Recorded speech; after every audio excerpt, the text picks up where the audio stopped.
क्या बोले? बोल रही हूँ कि जो कार्य कारण सिद्धांत है ना, सिद्धांत। सिद्धांत उसूल, हम्म। कार्य कारण सिद्धांत समझते हो क्या कहते हैं? हम्म। क्या होता है मैंने बताओ। जो काम किया उसका ये बदला मिला। नहीं। यही हाँ। तो यही तो इसलिए तो आप मुमीन हो, क्योंकि आपको पता ही नहीं है सब चीज़ों का। कॉज और इफेक्ट समझते हो? नहीं, क्या बोले आप? हेलो। कॉज कॉज और इफेक्ट समझते हो? कॉज और इफेक्ट, क्या कॉज और इफेक्ट, उसको इसमें बोलो, हिंदी में बोलो। वजह, मैं इंग्लिश ज्यादा समझता नहीं ना। कार्य और कारण। हम्म। कार्य कारण समझते हो? कार्य कारण। हम्म। कार्य कहते हैं काम को, कारण कहते हैं किस वजह से। वजह से। हाँ, अब समझे ना, इसको बोलते हैं कार्य कारण सिद्धांत।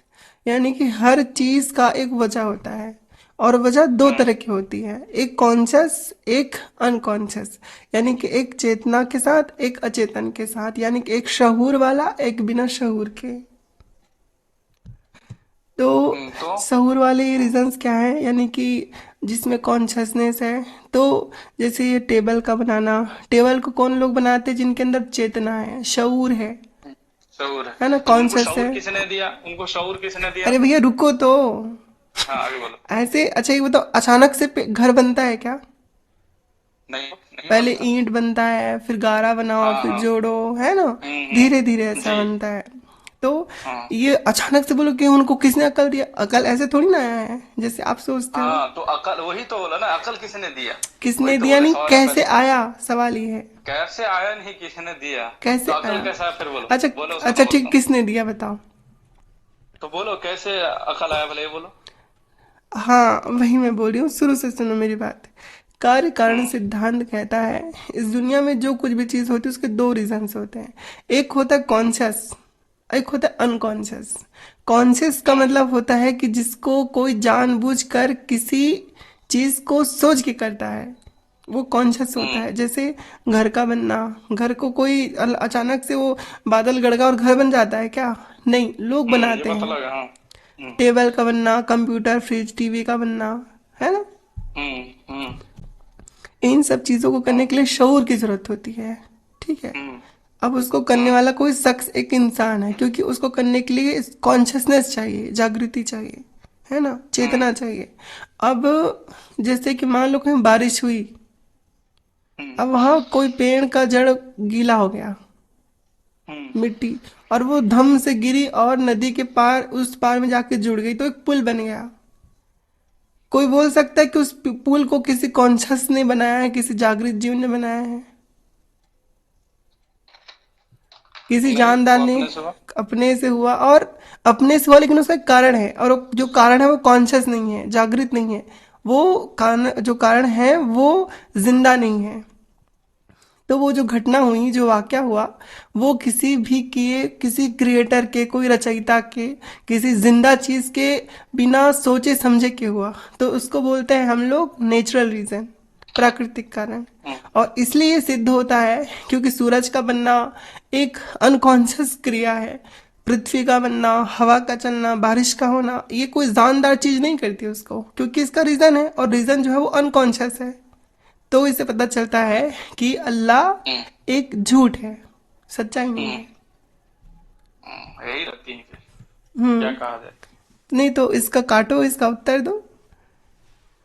वही ना कहा गया ना। तो हम्म। एक चीज होता है हमारे इसमें, तुम तो हम्म। शायद नहीं हो इस धर्म के, मुझे लगता है, बात से पता चल गया। एक मोजिजा, एक करामत, दोनों में बहुत सारी चीजों में फर्क होती है। ठीक है। समझ? कोई मरे हुए इंसान को जिंदा कर सकता है? बिल्कुल नहीं नहीं कर कर सकता। सकता। कर सकता तो हमारे पैगंबरों ने ये काम कर दिखाया। कुरान सबूत, खोलो, पढ़ो, सबूत समझो। क्या है? सबूत क्या? कुरान क्या आया था ना। कुरान क्या सबूत कैसे हो फिर गया? आसाकल हजर, जब अरे मूसा मैं अलैहिस्सलाम ने किताब ना। लिख दूं, मैं लिखूं मैंने चार कुत्तों को जिंदा कर दिया, और लोग बोलेंगे हम ईमान लाते हैं। नहीं, ईमान नहीं। का मतलब सबूत होता है क्या? ईमान का मतलब क्या होता है? यकीन करना। नहीं, नहीं, ईमान का सबूत क्या है?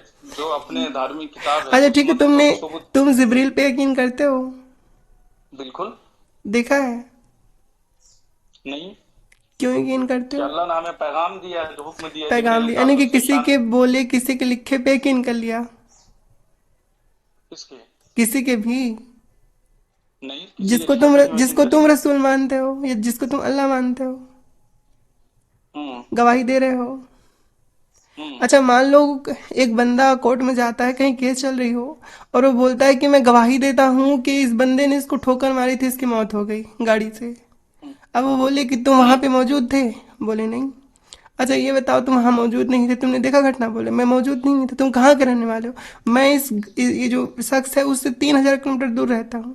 अच्छा तुम कैसे कह इंसान सकते, सुनो, सुनो तो इंसान पहले, की सुन तो लो। शहादत में और अच्छा बहुत अरे फर्क है। भैया सुन तो लो, ठीक है। पहले सुन तो लो। इंसान अब की शहादत में इंसानियत बात का सुन तो लो फैसला भैया, होता है। अरे सुन तो लो भैया। हम्म। जाबिर हम्म। अल कादरी जी सुन लो। तो हम्म। वो बोलता है कि भाई 3,000 किलोमीटर दूर रहता हूँ। तुमने यकीन कैसे कर लिया?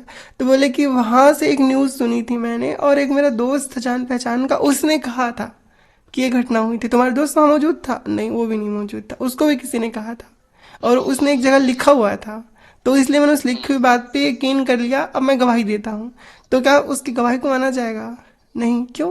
क्योंकि वो प्रत्यक्षदर्शी नहीं है, उसने उस चीज़ को देखा नहीं है, और ना उसके पास कोई सबूत है। न तुमने जबरील देखा, ना नबी मोहम्मद के अलावा किसी और ने जबरील को देखा। सुनो, सुनो, बात ठीक है। तो ये बस बात ये बात घपोड़ना कहाँ बंद तक करो। अटक गई। घपोड़ने से चीज़ साबित नहीं होती है। घपोड़ने से नहीं, बस मजहब के ताल्लुक नहीं रखते हो। हाँ, लेकिन उस मजहब के अरे हो। ठीक है, तो आपको लगता है नहीं रखते, कोई मसला नहीं है, मसला है ही नहीं है। हाँ। मसला ये है कि मसला नहीं है तो आप समझोगे आप नहीं। जिस सुनो, चीज का आपको जिस दावा तरह कर से रहे हो ना, समझाया जाए आप समझोगे नहीं। आप जिस चीज का पहले दावा तो कर रहे बात है, हो उसको इंसान को साबित करने शऊर के लिए आपके किसने पास दिया। क्या सबूत है? जिसने इंसान को पैदा किया उसने इंसान को शऊर भी दिया, अक्ल भी दी सब कि साबित ये करो चीजें भैया, जमाने साबित में। करो। न तुम जिब्रील को साबित अब कर सकते, न तुम अल्लाह को साबित कर सकते, न तुम जिन्न को साबित कर सकते, न तुम फरिश्ते बोलने साबित तो कर समझोगे सकते। नहीं ना। तुम मोहम्मद तो रसूल को कुरान रसूल सुनो, साबित नहीं कुरान। कर सकते। अल्लाह को, अल्लाह के जिसको तुम रसूल कहते हो, मोहम्मद सल्लल्लाहु अलैहि वसल्लम, जिसके लिए आजकल जो आलवी मोहम्मद का वो तख्ता लेके घूम रहे, तुम उसको रसूल साबित कर सकते हो? हाँ बिल्कुल। चलो साबित करो। तो मालूम नहीं, कुरान की आयत खोलो, मोहम्मद अच्छा रसूलुल्लाह। अरे भैया मेरे ये बताओ, वही तो दिमाग में थोड़ा सा कुछ कुछ डालो दिमाग में। अच्छा ये बताओ, तो वही कह रहा हूं, तुम ये जो कुरान साबित किसने कर रहे हो ये लिखवाया? सब कहाँ से साबित कर कुरान रहे हो। किसने लिखवाया? तुम ये कि अल्लाह नहीं है, तो ये कुरान कहाँ साबित किया। कुरान क्या किसने लिख तुमने तुमने कुरान रहो, कि, तुमने ठीक, तुमने अरे क्या भैया वो लड़की तो को। चैप्टर क्लोज हो गया। कुरान किसने लिखवाया बताओ? नहीं नहीं नहीं, ये दुनिया में मिसाल में ये चीजें कुरान बात तुम्हारी समझ में कुरान नहीं किसने आएगी। लिखवाया? बात तुम्हें समझ में नहीं आएगी। कुरान किसने लिखवाया? कुरान क्या किसने लिखवाया, किसने ये अल्लाह लिखवाया? की आयतें हैं। किसने लिखवाया किसने? साहबा के। क्या बोल रहे हो जी? ये आयतें जिब्राइल के जरिए मुस्तफा पर नाजिल हुई। अच्छा जिब्रील, मुस्तफा ने साहबा किराम को कहा। जिब्रील आते थे मोहम्मद के पास, रसूलुल्लाह सल्लल्लाहु अलैहि वसल्लम के पास। ये किसने हम्म। बोला? किसने बोला। किसने बोला? अल्लाह तबारक व तआला ने बोला। अरे भैया अल्लाह तबारक ताला ने दुनिया को तो नहीं बोलागा, किसको बोला था अल्लाह ने? किसको, जिब्राइल को बोला कि जा मेरे महबूब को ये हाँ, पैगाम सुना दे। जिब्रील मेरे पास आता, ये किसने बोला? अल्लाह ने खुद बताया ना कि अरे जिब्राइल मेरे भाई पास मेरे, आते। अल्लाह और जिब्रील के पास तो हम गए नहीं कभी, न वहाँ के उस वक्त के तो लोग गए थे। ये बात किसने बोली दुनिया को जिब्राइल कि कोई इंसान का नाम है ही नहीं अरे भाई है। ये मुझे जिब्राइल कोई पता है, इंसान का मैं नाम ये नहीं। बोल रही हूँ आपसे, जिब्राइल एक फरिश्ते का नाम है। मैं ये बोल रही हूँ आपसे। अब फरिश्ते एक अरे नूरानी भाई, मखलूक होते हैं ना, वो इंसान ना मर्द होते हैं ना जिब्रील को औरत होते हैं। किसने देखा, किसने सुना, वो बोल रही हूँ। जिब्राइल को किसने देखा। हम्म। तो हमारे नबी ने देखा। नबी ने देखा? नबी के अलावा किसी ने देखा? क्या हुआ। नबी के अलावा किसी ने देखा? नबी के अलावा हाँ। अल्लाह तबारक व तआला ने देखा। अरे भैया इस दुनिया जिसने में जो जिब्राइल को गवाही दे बनाया। सकता है उसकी बात करियो नहीं। क्या क्या हुआ। तुम भी भैया जाबिर अल कादरी जी, कैसे कैसे बातें करते हो? मैं क्या पूछ रही हूँ, क्या हम्म। जिब्रील को रसूलुल्लाह के अलावा किसी ने देखा है? हाँ देखा है। किसी ने नहीं देखा। हदीस निकाल के देखो। हजरत आयशा नहीं। रदियल्लाहु अन्हा कहती हैं एक हदीस में, बुखारी की हदीस है, कहो तो मैं आपका नंबर बताती हूँ अभी तुरंत। अब बोलो, बोलो। बताओ नंबर बताओ आपको क्या। उस हदीस का। तो उसमें क्या होता है कि रसूलुल्लाह सल्लल्लाहु अलैहि वसल्लम बोलते हैं किसको, हजरत आयशा रदियल्लाहु अन्हा को। तो क्या हुआ। हजरत बोलो। आयशा रदियल्लाहु अन्हा कहती हैं कि उनसे रसूलुल्लाह ने एक दिन कहा कि ऐ आयशा इनको सलाम करो, ये तुम्हारे, ये हजरत जिब्रील हैं। तो हजरत आयशा कहती हैं सलाम। उसके बाद कहती हैं हजरत आयशा कि ऐ रसूलुल्लाह सल्लल्लाहु अलैहि वसल्लम, आप जिसको देखते हैं उसको हम नहीं देखते। यानी कि हजरत हम्म। आयशा को भी कौन नहीं दिखाई देता? जिब्रील नहीं दिखाई देता। हम्म। वो किसको दिखाई देता? सिर्फ नबी मोहम्मद को। अच्छा, एक ऐसा होने से फिर हुजूर सल्लम साहबा को भी देखे तो उनको क्या आयशा नहीं देखी? क्या सहाबा को देखे? हुजूर बोले, हुजूर जिसको देख लें उसको कोई नहीं देख सकता, अभी आप बोले ना। नहीं, मैं तो बोल रही पहले ये हूँ पहली बात जिब्रील पहले को सुनो, पहली ये किसी ने बात, ये नहीं हदीस तो देखा मेरे है। पास भेजो। ठीक है हाँ। अभी। अरे अभी भेज देती हूँ, क्या मसला है? हाँ, भेजो। भेजो। दूसरी बात, तुम ये जो बोले हम्म। कि जिसे आप देख सकते हो उसे कोई नहीं देख सकता, हम्म। है ना? तो हुजूर सल्लल्लाहु अलैहि वसल्लम ने साहबा किराम को भी तो देखा है। क्या? हुजूर सल्लल्लाहु अलैहि वसल्लम ने हम्म। साहबा किराम को भी तो देखा है, रसूलुल्लाह सल्लल्लाहु अलैहि वसल्लम ने साहबा किराम को भी तो देखा है। तो उनको तो बहुत सारे लोग भी देखे हैं। कौन, जिब्रील को? जिब्रील को नहीं। किसको? अरे जब हुजूर जिब्रील आज के नहीं, जिब्रील कब तक वाकई थे कि हुजूर सल्लल्लाहु अलैहि वसल्लम ने फरमाया कि मैं एक आसमान से हर साल, यानी 73,000 साल में एक बार चमकता है एक नूरानी तारा आसमान से। मैंने उसे 72,000 अरे मरतबा देखा भाई है। तुम थोड़ा। यानी जिब्राइल, अरे भैया तुम, अच्छा वो जिब्रील तारा भी है? माना वो अब नूरानी मखलूक है ना, वो इंसान नहीं है वो। ना वो अच्छा, मर्द है ना औरत है। मैं ये बोल रही हूँ, आप समझ नहीं पा रहे हो। मैं ये बोल रही हूँ कि जो जिब्रील है वो सिर्फ रसूल को दिखता था और किसी को नहीं दिखता था। तुम ये जो बोल रहे हो जिब्रील सिर्फ रसूल को दिखते थे। हाँ बिल्कुल, हदीस मौजूद है। वो हदीस तो पेश करो। 32-27 सही बुखारी की, रुको अभी मैं निकालती हूँ। 32-27। अरे भैया कोई बात। मैं तो बोल रही हूँ बहुत बहुत बड़ा गड़बड़ घोटाला है। क्या चीज? हाँ। क्या घोटाला? 32-17, सॉरी 27 नहीं 17 है, 32-17। देखो, इससे एक चीज पता चलती है कि सिर्फ रसूलुल्लाह ही, है ना, हम्म। रसूलुल्लाह ही ये बयान करते थे कि भैया मेरे पास जो है वो ये वही मतलब मेरे पास वही आती थी, वो जिब्रील लेके आता था। किसी को नहीं पता कि वो सच बोलते थे कि झूठ बोलते थे, क्योंकि उसके अलावा कोई अच्छा। सबूत ही नहीं है। तो फरिश्तों सच ने बोलते कि जिब्रील। झूठ बोलते थे? क्या? सच बोलता था कि झूठ बोलता था, उसका कोई सबूत है ही नहीं। क्या था वो? बस तुम जिस जिस जिस मजहब के मानने वाले हो, तभी तुम भी चाहोगे तो उसी को भी झूठा भी कर सकते हो ना। क्या कर सकते हैं? अरे भाई देखो, अगर आपके झूठा कर पास सकते हो। सबूत है ना, मैं अरबी में दूं या हम्म। उर्दू में दूं आपको? जिसमें चाहो दे सकते ठीक है, अरबी उर्दू दोनों में देती हूँ, कोई मसला ना रहे आपको, ठीक है। हो। लीजिए ये हदीस पढ़िए। पढ़िए हदीस, हम्म। थोड़ा जोर से पढ़िए, हम भी सुने आपके हदीस कि नबी करीम सल्लल्लाहु अलैहि वसल्लम ने एक मर्तबा फरमाया, ए ऐसा ये जिब्रील अलैहिस्सलाम है। पढ़ो पढ़ो। जिब्रील अलैहिस्सलाम आए हैं, तुमको सलाम कह रहे हैं। हम्म। ऐसा दे रहा ने जवाब दिया कि वालेकुम सलाम रहमतुल्लाहि व बरकातहू, आप वो चीज देखते हैं जिन्हें मैं मैं नहीं नहीं देख देख। सकती। हम्म। आसर दौरान की मुराद नबी करीम सल्लल्लाहु अलैहि वसल्लम से थी। तो क्या इसे मतलब इसे क्या? इसे इसे ये साबित होता है कि एक बंदा जो दावा करता है कि मुझे वही आती है, और उसके पास सिवाय ये ईमान के झुंझुने के कि तुम मुझ पे यकीन करो, उसके अलावा कोई सबूत नहीं है कि उसके पास सच में कोई जिब्रील आता था, हम कैसे यकीन हम्म। करें कि उसके पास जिब्रील आता था? कर नहीं पाओगे तुम। कैसे करें? सबूत ही नहीं। अच्छा, एक मूवी आपने देखी है, लगे रहो मुन्ना भाई, मुन्ना भाई एमबीबीएस? उसमें संजय दत्त को गांधी चलो, जी, ये क्या कह रहा था?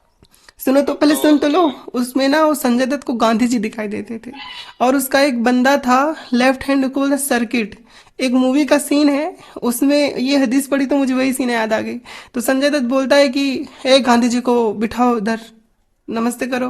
तो सर्किट तो को तो दिखाई नहीं देता, वो जो गांधी जी होते हैं, तो आपने देखा होगा मूवी, तो सर्किट जो है गलत जगह ऐसा नमस्ते कर रहा होता है, तो बोलता है कि भाई अच्छा ठीक गांधी। है, इसके बारे में आपको मजीद जानकारी मैं दे दूंगा, है ना? नहीं, क्योंकि जो इसमें जानकारी की क्या जरूरत है? ये तो वाजह है, बिल्कुल जाहिरी तौर नहीं, पे वाजे एकदम। नहीं, आप समझते नहीं ये ना। तो तो वाजह है कि मैं नबी चाहता हूं करीम कि से। मेरे एक दोस्त हैं जो आपको बेहतर अंदाज से इस चीज को समझ सकते हैं। लेकिन आपसे बात करके मुझे ये तो समझ में आ गया कि आप किस इससे ताल्लुक रखते हैं, मजहब से। अच्छा, मैं ठीक किस है। किस मसलक और मजहब से ताल्लुक रखती हूँ, जरा बताएं। पता चल गया ना किससे अरे रखते तो हैं। बता दीजिए, अपने अल्फाज जाहिर कीजिए। रखते हो किसी हिंदू धर्म से या फिर क्रिश्चियन से। अरे अलबत्ता एक चीज मैं आपको कहूँ कि आप जिस चीज के नहीं, लिए, पहले आप पहले ये बोलिए, पहले ये बोलिए, उसके बाद फिर आगे बढ़ते हैं। ये जो आप बोल रहे हो ना कि मैं किसी मजहब को मानती हूँ, सबसे पहला हाँ। मसला यही है कि मैं किसी मजहब को नहीं मानती। अच्छा, तब दहरी हैं आप ना। क्या हुआ? एथिस्ट है ना। सब दहरी है मैं ना, जो नहीं, किसी को नहीं मानते। मैं किसी को नहीं मानती, मैं परखती हूँ चीजों को। और हम्म, परखने के लिए हाँ इंसान वही को, ना, बहुत सारे लोगों को ये जमात भी है जो अल्लाह को नहीं मानते, किसी सुनिए, को नहीं और मानते, वो परखने सोचते हैं दुनिया में जो होता है ये सब अपने से होता है। परखने के तो लिए उन्हीं लोगों नहीं, की मैं कैटेगरी में पहले से भी समझाई आप थी हैं। आपको। अकीदों को परखना चाहिए। मैं कहती हूँ इंसान बुरे नहीं है, उनके अकीदों को देखो, अकीदा सही है गलत है तो वो बताएगा वो इंसान सही कि गलत है। अगर हम हाँ ये तो फिर देखते हैं कि रसूलुल्लाह ने दावा फिर किया है कि वो इंसान रसूल को है। दुनिया पैदा किसने किया? सुनो, ये दुनिया फिर बनाया किसने? ये तो बोलो ना, अपने से दुनिया बन गया? पहले बोलो। क्या बोलूँ है? ये दुनिया बनाया किसने? पहले ये बोलो। देखो, मैं बोलूँगी दुनिया नहीं, किसे, अपने से बन गया। सुन तो लो भैया, मोहम्मद हम्म। जाबिर जी, मैं बोलूँ इस दुनिया को किसी ने बनाया है, और मैं बोलूँ इस दुनिया को किसी ने नहीं बनाया, मेरी दोनों बातें सच और गलत हो सकती हैं जब तक कि मैं सबूत ना दूँ। हम्म। अगर मैं बोलूँगी इस दुनिया को किसी ने बनाया है, तुम बोलोगे सबूत दो, और मैं सबूत नहीं दे सकती, इसका मतलब ये है कि ये सिर्फ मेरी अकीदा है, ये सच नहीं है। अगर मैं लेकिन सबूत, मैं तो जो साबित कर रहा हूँ ना, सुनो, मैं तो साबित कर रहा हूँ कि अल्लाह ने दुनिया बनाया, जमीन बनाया, आसमान बनाया, लेकिन आप ठीक है, मानने से इनकार ठीक कर रहे नहीं, हैं। अरे भैया, अच्छा ठीक है, आपने सबूत क्या दिया? वही ना, मैं कुरान की आयत पढ़ रहा हूँ, आप कुरान तो नहीं दिया, मानते ना। कुरान को किसने किसने बोला है? हाँ, वही। मोहम्मद ने बोला है वही ना? ना। तो मोहम्मद ने बोला, इसीलिए और यही तो। मोहम्मद के रसूल होने का सबूत क्या है? कोई सुनो, सबूत नहीं है। अरे सुनो, भैया वही ऐसे ना, दस सब कुछ कहानी, सबूत आपको आपको मिल जाता है, 23 लेकिन आप साल फिर तक आकर वही आकर मोहम्मद गिराते पे हैं। वही उतरती रही, 23 साल तक उतरती रही, ठीक है, मोहम्मद पे वही। आखिरी वक्त पे एक हदीस है, सुनन अबू दाऊद, हाँ सुनन अबू दाऊद की हदीस है, 33 उसमें हजरत आयशा कहती है, वो हदीस में दे दूंगी आपको, और अल इस्लामिया अल मोहम्मदिया कहती 387 है। आखिरी वक्त में जब उनका इंतकाल होने वाला था, अब यकीन नहीं करोगे, हदीस सुन के आपको शौक लगेगा, नबी रसूल सल्लल्लाहु अलैहि वसल्लम ने कटोरा मांगा। आप हम्म। सोचोगे वजू करने के लिए? नहीं, पेशाब करने के लिए। कटोरा मांगा, और पेशाब करते करते उनकी वहीं पर इंतकाल हो गया, पेशाब करते करते किसका? ही, नबी करीम का। तो ये तो पूरा सरासर झूठ है फिर। ये मुहद्दसीन कि से उनका पूछो, इंतकाल वाकया ये कैसे हुआ, ये सबको मालूम है। ये मुहद्दसीन से पूछो, ये हदीस है, ये नहीं नहीं चीजें नहीं, ये छुपाई बिल्कुल जाती। अब बिल्कुल ये हदीस गलत देखो है। ना, देखिए अब मेरी बात पे यकीन सुनो मत, सुनो, मैं, वो जब बिस्तरे अलालत में थे, उनकी तबीयत काफी खराब थी, अम्मा आयशा के हुजरे में, है ना, तो वहीं पर आखिरी आरामगाह थी अम्मा आयशा रसूलुल्लाह के। ने हजरत आयशा के सीने पे सिर रखते हुए कटोरा मांगा। अब देखिए, मैं ये हदीस जो दे रही हूँ उसका आप सनद चेक हाँ, करवाओ। पानी तो मांगी थी ना, हुजूर ने पानी मांगा था। पानी नहीं, कटोरा मांगा था। ये बुखारी में भी है, मुस्लिम में भी है, तिरमिजी में भी है, इस्लामिया अल मोहम्मदिया में भी है, और तो और सुनन अबू दाऊद में भी है। हाँ, कटोरा क्यों मांगा था? कटोरा क्यों मांगा था हदीस बोले? के अल्फाज हैं पेशाब के लिए, और ये रिवायत पेशाब के लिए हजरत मांगा। आयशा की है, और मुफस्सरीन हजरत जो जो इनका इज्मा है वो इस बात पे तवक्कुल है, वो कहते हैं कि भैया इसलिए मांगा था पेशाब करें। और इस जो हदीस है ना, वो हमारे सुन्नी इस्लाम के लोग हैं, यानी कि जो, सुनो, सुनो तो, बहुत सारा हमारे इसमें हमारे, जो हदीस है वो बेरावी भी होता है। अरे भैया तो इसकी मैं, रिवायत सही अच्छा नहीं मैं होती है, हदीस मुफस्सरीन, सही भी मैं होता है। मुफस्सरीन मुहद्दिसीन को ऐड कर रही हूँ, सनद की बात कर रही हूँ, इसका मतलब तो ये सही हदीस की बात कर रही हूँ ना मैं। और मैं क्या बोल रही हूँ कि हजरत जो सिया हजरात जो हैं और सुन्नी हजरात में एक मसला होता है, बड़ा मसला हो, क्या है? सिया हजरात कहते हैं कि हजरत अली जो है वो पहले खलीफा हैं, क्योंकि नबी करीम सल्लल्लाहु अलैहि वसल्लम ने वही की थी, वसीयत की थी। हम्म। और सुन्नी जो हजरात हैं हमारे मुहद्दिसीन मुफस्सरीन, वो कहते हैं कि नहीं, हजरत अली को उन्होंने वसीयत नहीं की थी कि वो खलीफा बने।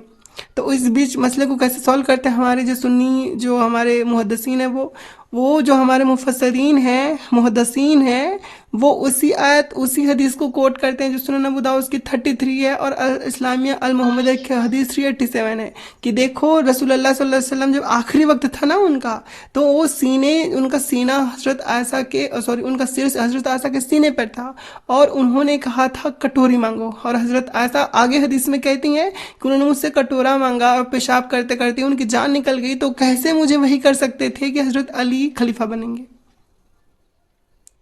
कहाँ पर ये कब पेशाब फिर जान निकल गई? तो हदीस में छेड़ेंगे छेड़ेंगे। ये हदीस भी मैं सेंड करना। आपको हदीस भी सेंड कर देता हूँ, कोई मसला नहीं है। मेरी बात है, मैं आप भी सेंड कर मैं दीजिए को थोड़ा पैसा फिर से जानने के लिए। कोई भी तो कहीं नई चीज बात मैं आपसे सुन मैं रहा हूँ, तो कोई इसलिए भी मैं थोड़ा। चीज जो है वो बिना सबूत के नहीं बोलती। हाँ वही ना, सबूत पेश कीजिए। जब ठीक है सबूत इतना मानती है तो ये क्यों नहीं मान लेती कि अल्लाह है, जब सबूत तुम्हारे पास एक भाई, कोई हदीस भी है, पेशाब तो करते ये करते, क्यों नहीं मान लेती सुनो, नबी सच्चे हैं, अगर नबी आपको भी कोई है, बोले, अल्लाह भी है। सुन, अगर आपको कोई बोले कि एक इंसान पेशाब करते करते मर गया, आप उस पर यकीन करने के लिए किसी चीज की जरूरत नहीं पड़ेगी, ये कॉमन बात होती है, कोई भी इंसान पेशाब करके मर सकता है। लेकिन अगर आपको कोई बोले कि एक सोने का भैंसा है वो हवा में उड़ रहा है, उसके लिए आपको सबूत की जरूरत पड़ेगी, क्योंकि अननेचुरल बात है ये। वही ना, मैं आप समझ नहीं पा रहा और हूँ कि सॉरी सॉरी, आप वो खुद सुनन दलील भी बना सुनन रहे अबू हैं दाऊद और की, फिर नहीं भी मान सुनन अबू रहे। दाऊद की हदीस नहीं है वो सुनन नसाई की हदीस है, ठीक है। अच्छा ठीक है, भेजिए भेजिए, मैं ठीक देखूँ है, हदीस ज़ईफ है कि सही है कि कवी है। कटोरा लेते लेते कहीं ये हो गया। देख लो, मैं आपको भेज तो देती सुनो, हूँ। वही ना बोल रहा हूँ, दुनिया में बहुत सारे फिरके भी हैं, ये कुरान में भी लिखे, हदीस में भी लिखे, आपको मालूम होगा अरे कि भाई, बहुत सारे दजरिया लोग भी ऐसे हैं जो अल्लाह को मानने से मुफस्सरीन इनकार की करते बात हैं। कर रही सबका हूँ। जवाब दिया गया है, सबका नहीं है। तो मैं इसीलिए मैं बोल रहा हूँ कि अगर आपको मैं बेसिक जिस नॉलेज हदीस का दरकार है, तो बयान कर मेरा एक रही दोस्त है। हूँ, चलिए मैं, सुना। देखिए मैंने ठीक है। वो दोनों हदीस आपको सेंड कर दी, देखो। अच्छा। ये अच्छा। ये दोनों हदीसें जो हैं वो एक सनन नसाई की हदीस है और एक अल इस्लामिया अल मोहम्मदिया की हदीस है। ग्रेड सही है, और जबीर अलजाई से हदीस ग्रेड सही है, जो आपको पता ये होगा। हदीस ज़ईफ है कि क्या है, देखना पड़ेगा इसको। देख लो, एक हदीस जो नीचे वाली हो तो दारुस्सलाम से सही हदीस है, और बाकी मुफस्सरीन से भी पूछ लीजिए, अगर वो जानकार होंगे तो वो भी कहेंगे, जो आपके बड़े बड़े उलेमा हैं। मैं तो कहती हूँ ना कि उलेमाओं का इजमा इस बात पे कि रसूलुल्लाह की जो अंतिम वक्त था, आखिरी घड़ी थी, आखिरी घड़ी में रसूलुल्लाह ने कटोरा मांगा, पेशाब किया और उनकी डेथ हो गई। हम्म। हम्म। मैं उलमा की ज़बान से ये सुना हूँ कि जो आखिरी वक्त में जब नज़ा का वक्त चल रहा था, तो हम आयशा के गोद में थे, बिस्तर अलालत करके पानी मांग रहे थे, हमें ना। तो हज़रत आयशा ने उनके चेहरे पर पानी मांगा पीने के लिए, दिया, क्या किया। तो उस वक्त जिब्रील अलैहिस्सलाम, जो मौत के फरिश्ते कब्ज करने के लिए, ठीक है, आए और कहते हैं, जिब्राइल कहते हैं कि मोहम्मद सल्लल्लाहु अलैहि वसल्लम, आ, ये रूह के फरिश्ते आए हैं आपके पास, इजराइल अलैहिस्सलाम, रूह कब्ज करने के लिए, है ना। तो हमारे सरकार ने फरमाया कि जिस तरह मौत के वक्त तकलीफ होती है जान निकलने में, क्या मेरी उम्मत को भी इस तरह तकलीफ होगी, तो है ना। तो जिब्राइल ने कहा कि आपकी उम्मत अगर आयतल कुर्सी नमाज के बाद पढ़ेगी तो उनके रूह निकलने में तखफीफ होगी, यानी आसानियां होगी। तो इतना करने के बाद में अच्छा। वसल्लम के, तो उनको इजाजत मांगा गया कि आप अगर इजाजत देंगे तो आपकी रूह कब्ज करेगी, नहीं अगर नहीं देंगे तो मना हो जाएगी। तो हजरत जिब्राइल सलाम ने कहा कि अल्लाह तबारक व तआला आपकी मौत को चाहता है। तो उसके बाद में फिर आपकी वफात हो गई। देखो, सच्चाई और कहानी में बहुत अंतर होता है मेरे दोस्त नहीं जाबिर। सच्चाई नहीं कहानी। मेरी बात सुनो, सच्चाई और कहानी में बहुत फर्क होता है। अगर रसूलुल्लाह जो है वो जिब्रील उनको लेने आते, सबसे हम्म। पहली बात उनकी ये हालत नहीं होती। नहीं नहीं, ये मरने कहानी से, नहीं है। मौत से एक हफ्ते पहले ये हालत शदीद, क्या उनकी, मैं बताती हूँ ना, उनकी हालत क्या, उनकी हालत में क्या हुई, कुछ तो हालत नहीं हुई। दर्दनाक उनको मौत, इजाजत मांगा गया हुजूर से। दर्दनाक मौत जिसे कहते हैं, क्या कहते हैं, दर्दनाक मौत। और ये मैं नहीं कह रही, हजरत आयशा कहती हैं कि मैंने जैसा भयानक मौत नबी की देखी, दुनिया में ऐसी भयानक मौत किसी की नहीं देखी। कहाँ दिखाई, वो उसको पेश कीजिए तो। बिल्कुल पेश करते, दर्द, कोई नहीं ना, मसला पेश नहीं है। कीजिए कि, हाँ, पेश कीजिए उसको कि दर्दनाक पूरा मौत देखी, किसी की लो, नहीं ये देखी, वो सनन पेश कीजिए। नसाई की हदीस 1830 है। मैं तो बोल रही हूँ रसूलुल्लाह की मौत कोई आम मौत नहीं थी, जो भयानक से भयानक, एकदम खतरनाक गंदे लोगों की मौत होती, उससे भयानक मौत हुई थी। ये लिखिए, क्या वही दिखाइए तो देखिए, मैं सुनन देखूं। नसाई की हदीस 1830 सेंड कर दिया आपको, देखिए। कहाँ, इसको उर्दू देंगे सी ना जानूंगा। अरे भैया देख लो ना, क्या लिखा नहीं देख सकते, अंग्रेजी पढ़नी नहीं आती नहीं है नहीं, आप उर्दू देंगे सी ना। क्या? चलिए ठीक, मैं उर्दू भेजती हूँ, रुको 2 मिनट। ये जो हदीस भेजी है मैंने, उसका अनुवाद करवाया है उर्दू, ठीक है, तर्जुमा करवा दिया इसका। ये वेबसाइट में मुझे ऑप्शन नहीं मिला था कि इसको उर्दू तर्जुमा कर दूँ। रुको रुको रुको, सुनानी निसाई का मैं जाके, मेरे पास हदीस किताब में जाके देखता हूँ, वो एक बाट वहां पर एक हदीस नंबर में है कि नहीं है। देख लो, कोई मसला नहीं है। और सिर्फ 1830 मत देखना, मैं आपको किताब नंबर भी बता देती हूँ ताकि आपको आसानी हो, ठीक है। तो नहीं, मैं सिनानी नसाई हदीस नंबर ना, हदीस नंबर हाँ, बराबर रहेगा, सफ़ा किताब नंबर नंबर में, पेज नंबर देखो, में। अलग हो सकता है, लेकिन हदीस किताब नंबर न, जो है परफेक्ट ठहरेगा। किताब नंबर सुनान 21, निसाई का जो आप दिए हदीस नंबर 1830, किताब है ना? नंबर किताब नंबर 21 देखना। और अगर आप इंग्लिश ट्रांसलेशन देखोगे तो जिल्द नंबर 1830। 3, किताब नंबर 21 और हदीस नंबर 1831 देखना। और अगर आप अपनी हदीस में देखोगे तो ये 1830 तो देखना, लेकिन साथ में हदीस नंबर 13 भी देख लेना, ठीक है? क्योंकि एक ही हदीस कई जगह अलग अलग तरह से भी लिखी जाती है। हाँ, मोमिन की मौत की अलामत जो आपने दी 1830, हम्म। पर रसूल सल्लम को कहते हुए सुना, मोमिन ऐसी हालत में मरता है कि उसकी पेशानी पसीना आलूद रहती है। हम्म। समझे ना? ये है, देखो, अन अन इब्न बुरैदा अन अबिया क़ाल समीअतु रसूलुल्लाह सल्लल्लाहु अलैहि वसल्लम यक़ूल अल मुमिनु यमूतु बिअरक़िल जबीन। हम्म। ये हदीस के अल्फाज हैं अरबी के। हाँ हाँ, ठीक तो है। जो आपने हदीस भेजा तो उसके अल्फाज में ये हदीस है। तर्जुमा पढ़ो। अच्छा ठीक है, उसके आसपास मिलता जुलता भी मैं देख लेता हूँ वो हदीस मिले है हाँ, कि नहीं। तो इसमें हजरत आयशा कहती हैं कि वह मैं दूसरों के मौत को देख के फिर हैरान नहीं हुई, क्योंकि मैंने सबसे भयानक मौत रसूल की देखी है, उनकी तकलीफ। देखो ये हदीस तुम आसपास में ढूंढ रहा हूँ, नहीं मिला, रुको रुको रुको, हाँ, पता देख लो। चलेगी, ये शायद तुम खुद से बना लिए होगे। अरे देख लो भैया, ये मैं नहीं बोल रही, हजरत आयशा। अब मैं बोल रही हूँ ना। अच्छा, आपको पता है कि रसूलुल्लाह ने काबा की तरफ पीट करके टॉयलेट करने से मना किया है, पखाना करने से। काबा की तरफ, हाँ बिल्कुल। और रसूलुल्लाह खुद उधर पीट करके करते थे, मैं बताऊँ तो यकीन कहाँ? करोगे? नहीं नहीं, ये ना सब अपने तरफ से ही झाड़ दिया ना, मैं बोला ना। ठीक, मैं यही जिस तो तरह बोल रही तुम हूँ। अभी बोले कि जिसको ये तुम आई वीडियो है, ये आई फोटो है, तो इसी तरह ये आई तुम करिए, वहां पर देखो, सेटिंग कर दिए तुम लोग। जिसको तुम सादिक अमीन कहते हो ना, वाकई में हम्म। वो दल बदलू था। दल बदलू कहते हैं जो अपनी बात से मुकर जाए या उल्टा हो जाए। मकर जाएगी ना, इसलिए सुनो, तो तुम भैया, जिसको तुम मानते ये हो मत उसको। कहो, तुम ये मत कहो कि तुम झूठी हो, तुम ये कहो कि अपने आप को साबित करो। नहीं तुम नहीं, साबित तुम क्या करो? तुम मुझे साबित ये वही तो, कहो मैं कि तुम तुम्हारी इस मुझे चीज को मानूंगा हदीस। नहीं ना कि अरे तुम भैया, तो अपने से लाए बढ़ा चढ़ा के तुम लाए हो। हदीस मिला नहीं सकते हो क्या? तुम्हारे पास हदीस की कमी ये है? जितना हदीस जो सबको मुझे देखना पड़े, ये सब मन घड़ा तुम्हारा। अरे अच्छा, भैया, बुखारी का जो देख। पहले हदीस दिए थे, क्या हाँ, वो चीजें देखता हूँ जिनमें से देखती आयशा, तो 32-17 इसको देखता हूँ बुखारी का। अभी सब देख तुम्हारा सब पता चलेगा। देख लो 32-17 देख लो, कोई मसला नहीं है। बुखारी की हदीस तो चेंज भी नहीं होती है। अरे भैया, हाँ मेरे वही ना, एक बुखारी एक की हदीस तो एक जो चेंज नहीं होती हदीस ना, है मैं ना। देखता हूँ। हाँ, एक एक हदीस जो है ना वो बिल्कुल सही है। एक एक हदीस। तुम्हारे मुफस्सरीन, तुम्हारे मुहद्दिसीन, तुम्हारे बत्तीस अल्लामा, सत्रह सबका इजमा यही है कि जो मैं बोल रही हूँ वही सही है। देखो, ये सब पता करोगे बहुत अच्छी बात है, लेकिन आखिर में आके मेरे सामने ही आपको नाक झुकाना पड़ेगा। हाँ, तुम सही बोल रही थी। पता चलेगा ना। हाँ, और देखो, मैं वो हदीस भी देती हूँ, तुम मिला लेना भैया। कि तुम्हारे रसूल रुको लोगों को रुको, बोलता बत्तीस था कि सत्रह किबले की तरफ पीठ करके टॉयलेट मत करना, खुद तुम्हारा रसूल करता था। मैं ये हदीस भी देती हूँ तुमको। 32-17। ठीक है। अब वो हदीस है 148 बुखारी की, ये भी चेक कर लो। मैं बताती हूँ आपके रसूल अल्लाह के क्या क्या काम है। हाँ। हाँ, मैं बोल तो रही हूँ कि आप जिसको रसूल मार रहे हो ना, वो यकीन के लायक नहीं है वो। हम्म। हाँ, उसके काम जो है वो अपने बात से ही उलट जाने का है। समझ रहे हैं आप हजरत? देख रहा था, हाँ, क्या बोले? चलिए, पता पता कीजिए मैंने जो हाँ बोला। भाई, पता चला ना सही इससे है, कि सही है। दुनिया में हमारे हुजूर ने मैं जो जितना बोली हूँ फरमाया, सही। जितने लोग, मैं सुनो, जो बोली हूँ सही है कि जितने नहीं है? लोग थे, जितने लोग ओ पैदा भाई, होंगे, तो ओ उनमें भाई, से सुनो तुम। मैं जो बोली हूँ सही है कि नहीं है, बताओ। क्या मैं सुना नहीं हूँ? मैं जो इधर देख जो रहा था, हदीस पढ़ रहा। मैंने सेंड किया वो सही है कि नहीं है, बताओ। क्या चीज ना, जो ये वाला दिए नीचे वाला वो गलत है। कौन सी वाली? ये जो आखिरी वाली, कौन सी आखिरी वाली? ये जो अभी जो दिए तो आखिरी वाली। 1830 नसाई। हाँ हाँ, नहीं 148। 148। 148 कौन सा हदीस दे दी मैंने? नहीं नहीं, 148 नहीं रे, ये जो पेशाब जो दर्दनाक मौत वाली, कौन सी वाली? सनन नसाई 33।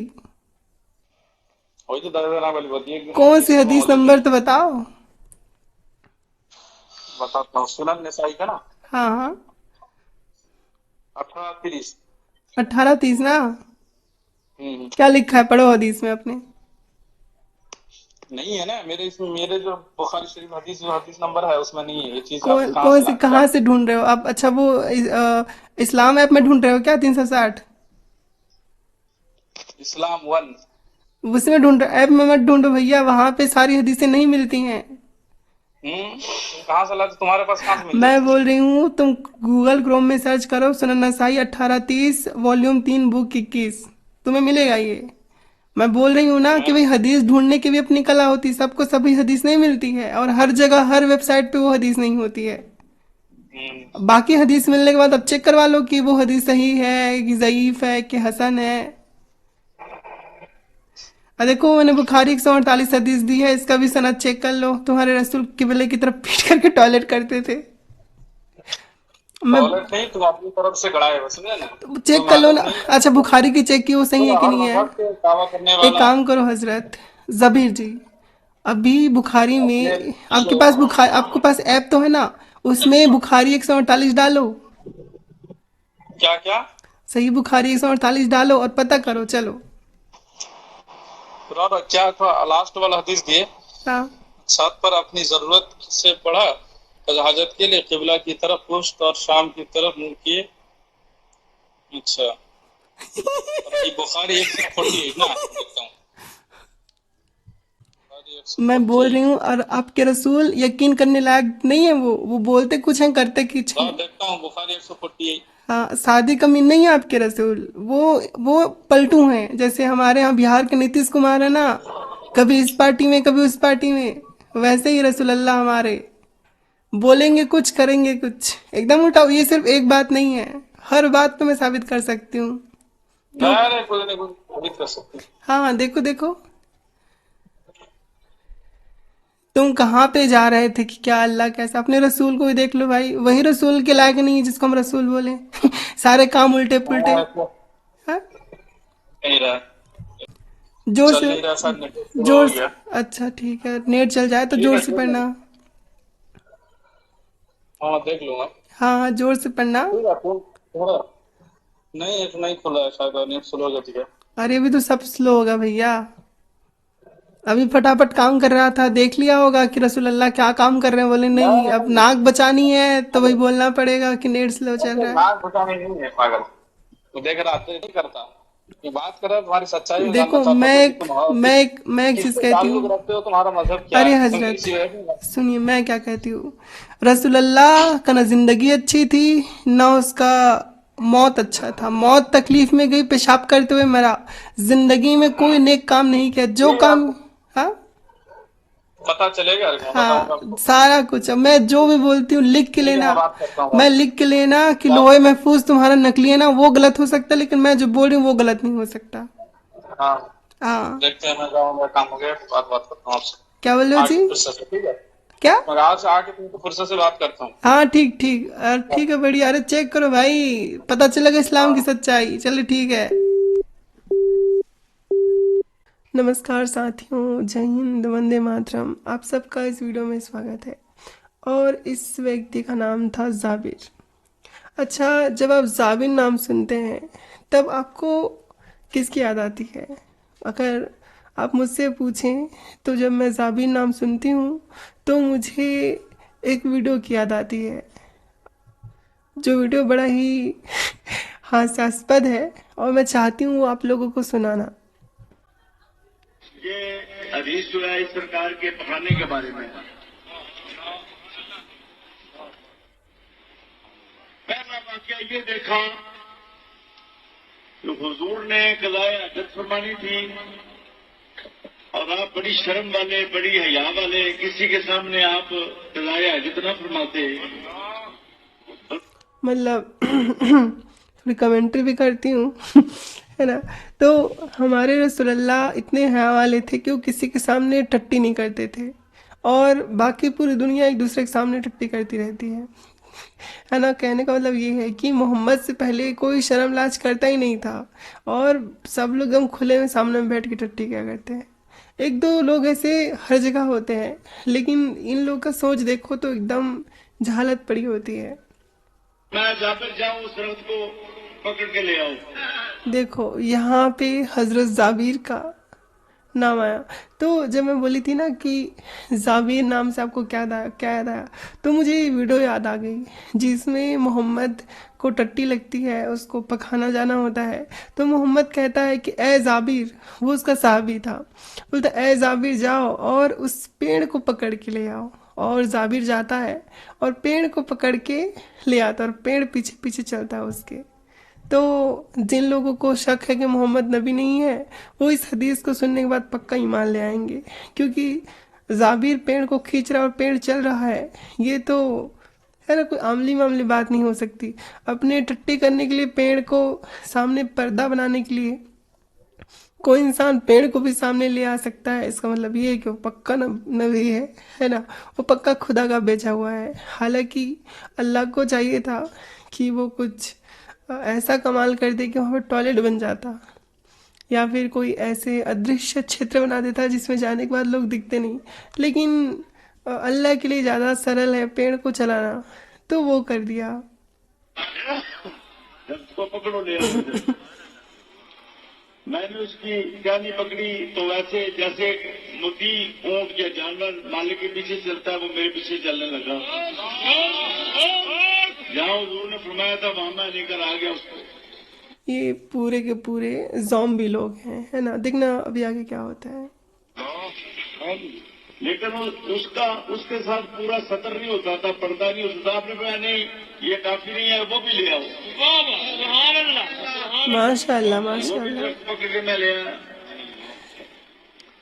फिर हुजूर ने फरमाया इल्ताइमा अलैया, मुझ पर झुक जाओ, दोनों तरफ झुक जाओ मुझ पर। अच्छा, वो पेड़ चल नहीं रहे हैं, मतलब सिर्फ चल नहीं रहे हैं, वो जो पेड़ है वो दाएं बाएं डाउन अपर लिपर डिपर जो भी होता है वो भी कर रहे हैं। मतलब ऊपर नीचे भी पेड़ पौधे जो है वो मोहम्मद के कहने पे कर रहे हैं। ये पर्दा हो गया, मैं पीछे हट गया। जब जाबिर फरमाते हैं हुजूर ने कहा फरमाई, जब आप फारिग हुए तो फरमाते हैं मैं दौड़ा। अब मोहम्मद टॉयलेट कर लिया, तो जब वो फारिग मतलब फ्री हो गया टॉयलेट करके, और जब वो बाहर निकला तो जाबिर जो था वो दौड़ा। है ना, क्यों दौड़ा ये सुनिए। ले अतना वाला माखारजा मिन सल्लल्लाहु अलैहि वसल्लम, ताकि मैं जो चीज हुजूर के जिस्म से निकली है उसको खा जाऊं। जिसमें बारिश से जो चीज निकली है उसको खा जाऊं।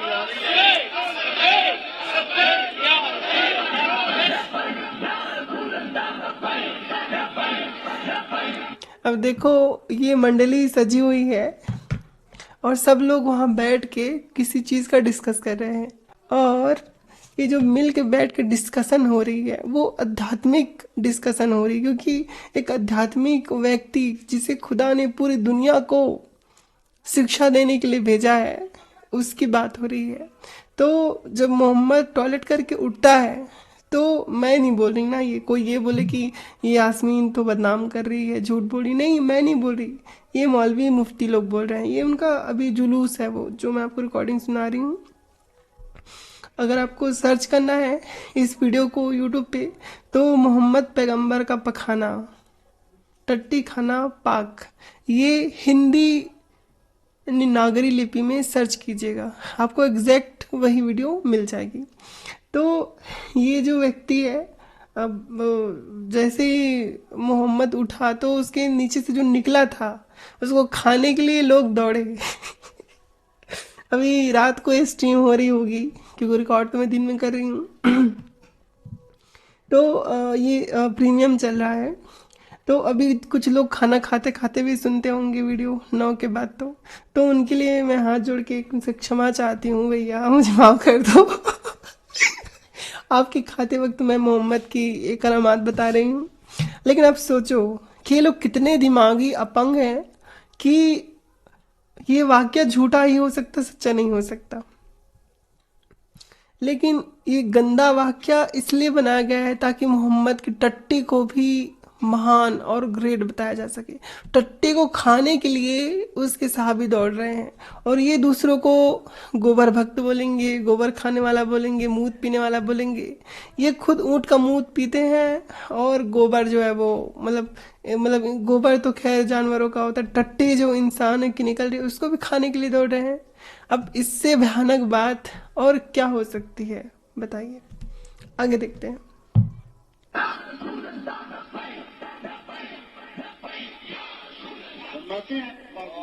मैं वहां पहुंचा तो देखा खुशबुएं आ रही हैं, टट्टी से खुशबू आ रही उधर, टट्टी मतलब खुशबू आ रही जहाँ पे टट्टी करने बैठा था उधर से। वो जगह खुशबू से महकी हुई है, लेकिन कोई शय नजर ना आई। मैंने अर्ज की हुजूर, मेरा तो ये ख्याल था कि आपका पखाना मुबारक मैं तनावुल करूं, लेकिन मुझे कोई शय तनावुल मतलब खा लूँ, है ना। नजर नहीं आई।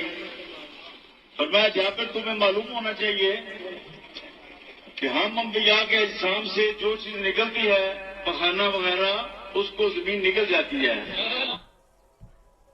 सुना, मोहम्मद बोलता है कि हमारे जिस्म से जो चीज़ें निकलती हैं उसे ज़मीन खा जाती है, ऐसा बोल रहा है। और उसकी सिर्फ खुशबू बाकी रहती है। खुशबू बाकी ये रहती है। पहली बात होगी। मैं अब इस पर थोड़ा सा तबसरा करूं। उतना की बहुत बड़े बुजुर्ग हुए हैं, आज से 20 साल पहले मैंने अच्छा, इससे पहले मैं एक चीज़ बोल देती हूँ। देखो, अल्लाह मौज़ा दिखा रहा है, ठीक है। अल्लाह मौज़ा दिखा रहा है। मौज़े में अल्लाह क्या दिखा रहा है? अल्लाह ये दिखा रहा है कि देखो मेरे नबी की टट्टी ज़मीन खा लेती है, यानी कि उसका टट्टी पाक है। अरे अल्लाह, जब तुझे इतना ही मौज़े दिखाना है तो उसके अंदर एक गंदगी पैदा क्यों होने दिया तूने कि उसको ज़मीन निकल रही है? ऐसा कुछ टेक्निकल बना कि वो कुछ खाए और वो पेट और शरीर में ही पूरा ऑब्जर्व हो जाए, कुछ अपशिष्ट निकले ही नहीं। अब वो पाद रहा है, उसे खुशबू निकल रही है, हग रहा है, जिसको जमीन निकल रही है। ये क्या नौटंकी है? इससे अच्छा भैया कि वो टट्टी ना करे। जैसे ये लोग जब हूरों का तस्करा करते हैं, हूरों के बारे में बात करते हैं, तो क्या कहते हैं कि वो उसका पसीना नहीं छूटेगा, वो टट्टी नहीं करेगी, वो पेशाब नहीं करेगी। हूर हूर, है ना। हूर जानते हो? हूर हूर। हाँ, तो जो हूर होंगी वो टट्टी नहीं करेंगी, पेशाब नहीं करेंगी, वो एकदम पाक साफ रहेंगे। मोहम्मद के अल्लाह ने हूरों को तो टट्टी पेशाब से पाक बनाया, लेकिन मोहम्मद को यहाँ पे फंसा दिया। इतना कुछ दे रहे हो, चांद के टुकड़े करवा रहे हो, गधैया पे चढ़ के आसमान की सैर करवा रहे हो, सूरज को उंगली के इशारे से वापस से डूबे हुए को निकलवा दे रहे हो, तो भैया ये भी कर देते। लेकिन अब क्या कर सकते हैं, अल्लाह का बजट कम था बेचारे के पास। वीएफएक्स के लिए भी तो पैसे चाहिए ना भाई। अब ये अल्लाह, मोहम्मद की मूवी कैसे बनी है बताऊँ मैं आप लोग को। आपने आरआरआर मूवी देखी होगी, है ना। और आपने अवतार मूवी देखी होगी हॉलीवुड की, जिसमें क्या नाम था इसका हमारे 90s के बड़े सुपर हीरो गोविंदा का बयान है कि उसमें नीला रंग पूरा पोतते हैं, तो मुझे बोला गया था। तो वही फेंक रहे थे हमारे गोविंदा जी, क्योंकि वो अवतार मूवी पूरी वीएफएक्स से हुई थी, वो नीला पेंट नहीं लगाया था किसी ने। तो ये एक बात हो गई। तो जैसे कि अभी एक और मूवी आई थी जिसमें बाहुबली, उसमें वीएफएक्स कितना बढ़िया था, है ना। तो ये जो मूवीज है ना, बाहुबली, आरआरआर, ये सारी जो मूवी है वो समझ लो ईसाइयों की मूवी है, यहूदियों की मूवी है, उसमें वीएफएक्स बढ़िया है। अब बहुत ही प्रचार करके एक और मूवी भारत में बनी थी, आदि पुरुष। आदि पुरुष बनी थी, आपने वो मूवी देखी होगी। बोलते हैं कि उसका जो वीएफएक्स था वो इतना महंगा था कि कई कई करोड़ों रुपए लग गए, है ना। कई करोड़ों में बनी थी वो मूवी। और आप वीएफएक्स देखोगे तो उसका जो चमगादड़ है वो कार्टून नेटवर्क के चमगादड़ से भी गंदा लग रहा है। उसको पुष्पक विमान बना दिया, हनुमान जी को चमड़े का बेल्ट पहना दिया, आधा तो मुल्ला लग रहा था हनुमान जी महाराज का, तो पूरा उन्होंने वो पूरा चेंज कर दिया, उसका जो स्वरूप है वो। तो उसके छवि को देखोगे आप उस आदि पुरुष मूवी में, तो मूछ नहीं है, दाढ़ी है, मुंह हल्का सा फूला हुआ है, माथा चौड़ा है, बाल ऐसे हैं पूरे, और जैसे एकदम चेहरा जो है वो एकदम मौलवियों और मुसलमानों वाला दे दिया हनुमान जी का। जबकि उनके लिए कहा जाता है कि कंचन वरण विराज सुवेसा, कानन कंडल कुंचित वेसा, कुंचित केसा, हाथ वज्र और ध्वजा विराजे, कांधे मूज जनेऊ साजे, शंकर सुवन केसरी नंदन, तेज प्रताप महाजग वंदन। ये हनुमान चालीसा में तुलसीदास जी महाराज हनुमान जी महाराज के छवि का गुणगान करते हैं कि कंचन वर्ण, उनका जो वर्ण है अर्थात कि जो कलर है बॉडी का वो कंचन है। कंचन कहते हैं स्वर्ण को, कंचन वर्ण विराज सुवेशा, कि उनका जो जो देह है वो स्वर्ण की बात, यानी कि पीला जो छवि है वो ली हुई है ना। कंचन वर्ण सुवेश, कंचन वर्ण विराज सुवेशा, और कानन कुंडल कुंचित केसा।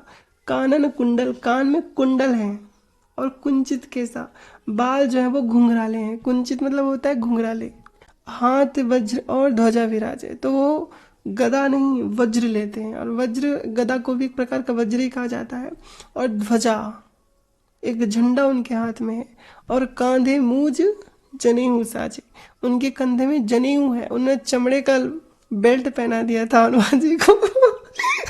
तो ये वीएफएक्स था आदि पुरुष के मूवी का। अब पूरा देखोगे तो दिमाग पटक, मुझे जो ऐसे पौराणिक जो कथाएं होती हैं, है ना, जो हमारी प्राचीन परंपराओं से आती हुई कथाएं होती हैं, महाभारत रामायण, तो मुझे बहुत ही हृदय से वो अच्छा लगता है। मैं बहुत देखने का प्रयास करती हूँ, तो मैं बहुत ही अ, तीव्रता के साथ, बहुत ही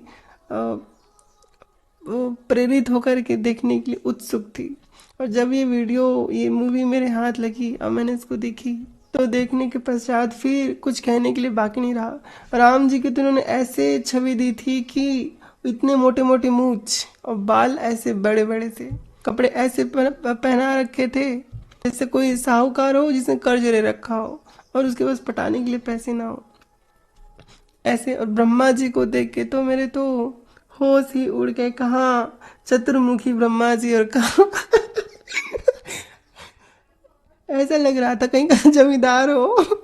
तो पूरी उन्होंने मलिया मेट कर दिया था, और वीएफएक्स के नाम पे इतना बजट बनाया था। ना स्टोरी अच्छी, ना स्टोरी टेलिंग अच्छी, और ना किसी की डायलॉग तो और बहुत बुरा।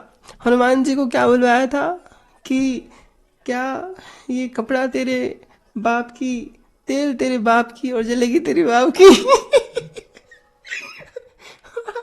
तो तो ऐसे ऐसे इन्होंने काम किया था आदि पुरुष मूवी में। और बजट कितना था? बजट था 1000 करोड़ से भी ज्यादा। अच्छा रुकना, मैं बजट बताती हूँ आप लोग को। 500 से 700 करोड़ रुपए का बजट था। किसका? इस मूवी आदि पुरुष का। पूरा मलिया मेट कर दिया, पूरा बर्बाद कर दिया हम लोगों ने इस मूवी को। तो ये मूवी तो फ्लॉप हो ही गई, साथ में जो निंदा हुई है ना, बड़ी भयानक। भाई तुमने एक तुमने एक सुपर चीज को ऐसा गंदा सा बना दिया। तो वही यहाँ पे है कि जैसे और बहुत सारी मूवी है जिनके लो बजट में भी बढ़िया बढ़िया आपको चीजें देखने को मिलती है, और भारी बजट में भी, है ना, ऐसी मूवी देखने को मिली। वैसे ही मैं तुलना कर सकती हूँ कि अल्लाह के दूसरे प्रोजेक्ट्स तो बढ़िया थे, लेकिन ये जो मोहम्मद वाला प्रोजेक्ट था ना, वो इसने आदि पुरुष जैसा ही कर दिया। यानी कि जो बजट था वो तो हजारों करोड़ों का था, 500 600 700 करोड़ों का था, लेकिन जो वीएफएक्स थे एकदम बकवास थे, है ना। एक तरफ तो मोहम्मद को बोला जा रहा है कि चांद के टुकड़े कर दो भाई, चांद के टुकड़े कर दिए। एक तरफ बोला जा रहा है गधैया पे चढ़ के उड़ जाओ भाई, उड़ गया। और दूसरे ही सीन में क्या दांत टूट गया जंग में मरने की एक्टिंग कर रहा है कि कहीं कोई जिंदा है सोच के चाकू ना घोप दे। हाँ कि ये तो जिंदा है, तो नाटक कर रहा है बोल के चाकू घोप दे, है ना। फिर तो जैसे आदि पुरुष मूवी फ्लॉप हो गई थी, वैसे ही वीएफएक्स के चक्कर में इसका भी प्रचार प्रसार बहुत हुआ। मुगल काल में मुगलों ने खूब हमले किए, और मोहम्मद ने अपने समय में बहुत लोगों से ट्रीटी की, कुछ कुछ बहाने बना के ट्रीटी तोड़ दिया, हमले किए, जंगे किए, अपनी महत्वाकांक्षाओं को पूरी करने का हर भरसक प्रयास किया। अल्लाह बन के आया, लोगों को मैनिपुलेट किया, लालच दिया, खूब किया। लेकिन उसके अभी जब सब सच सामने आ गया, और बोलने के लिए हमारे पास ये सोशल मीडिया है, जहाँ पे हम उनके ग्रंथों को दिखा करके सत्य और असत्य दोनों को तुलनात्मक रूप से स्पष्ट कर सकते हैं। अब यहाँ पे इस मूवी का जो हाल है, मतलब इस प्रोजेक्ट का, जो अल्लाह का प्रोजेक्ट है मोहम्मद वाला, इसका हाल आदि पुरुष जैसा हो गया है, क्योंकि इसमें सब उल्टा पुल्टा है। और वीएफएक्स तो ऐसे हैं कि पेड़ को पकड़ के ला के ढका जा रहा है और टट्टी किया जा रहा है, और बंदा उठा तो लोग चाटने खाने जा रहे हैं कि चलो टट्टी खाते हैं। बताओ, ये हाल है। मैं ये सदकर कह सकती हूँ कि यद्यपि कोई मोमीन हो या नॉन मोमीन हो, अगर ये मेरी वीडियोस को देखते हैं और वेरीफाई करते हैं और ध्यान से सुनते हैं, तो 100% वो इस्लाम के प्रति जागरूक हो जाएगा कि वो कैसा मज़हब है। लेकिन उसके लिए आपको अंध मजहबियत छोड़नी पड़ेगी। जब तक आप अंध मजहबियत नहीं छोड़ेंगे तब तक आप वास्तविकता को नहीं समझ सकते। तो हालांकि मैं पूरा नहीं सुनना चाहती थी, लेकिन अब वीडियो इतनी तक पहुंच गई है, वो टट्टी वाली वीडियो है ना, जिसमें मोहम्मद पेड़ के छांव में टट्टी करता था, तो मतलब उसके ओट में, तो मैं वो पूरी वीडियो चला देती हूँ। कुर्तबा के बहुत बड़े बुजुर्ग हुए हैं। आज से 20 साल पहले मैंने उनकी किताब पढ़ी, बिलिस्तियाब। उन्होंने कहा जी हुजूर नबी करीम में अल्लाह ताला ने कोई ऐप नहीं पैदा होने दिया। और उन्होंने कहा हुजूर जब 63 वर्ष के हो गए, बूढ़े हो गए, तो जब आदमी बूढ़ा होता है तो उसका रंग जो है ना वो फीकापन ज़ाहिर होता है, चमक दमक खत्म हो जाती है, झुर्रियां ज़ाहिर होती हैं, पेच बढ़ जाते हैं। लेकिन फरमाते हैं हुजूर का चेहरा 63 साल की उम्र में भी 18 साल की तरह अजीब बात। बताओ, 63 साल की उम्र में 18 साल की तरह दिखते थे।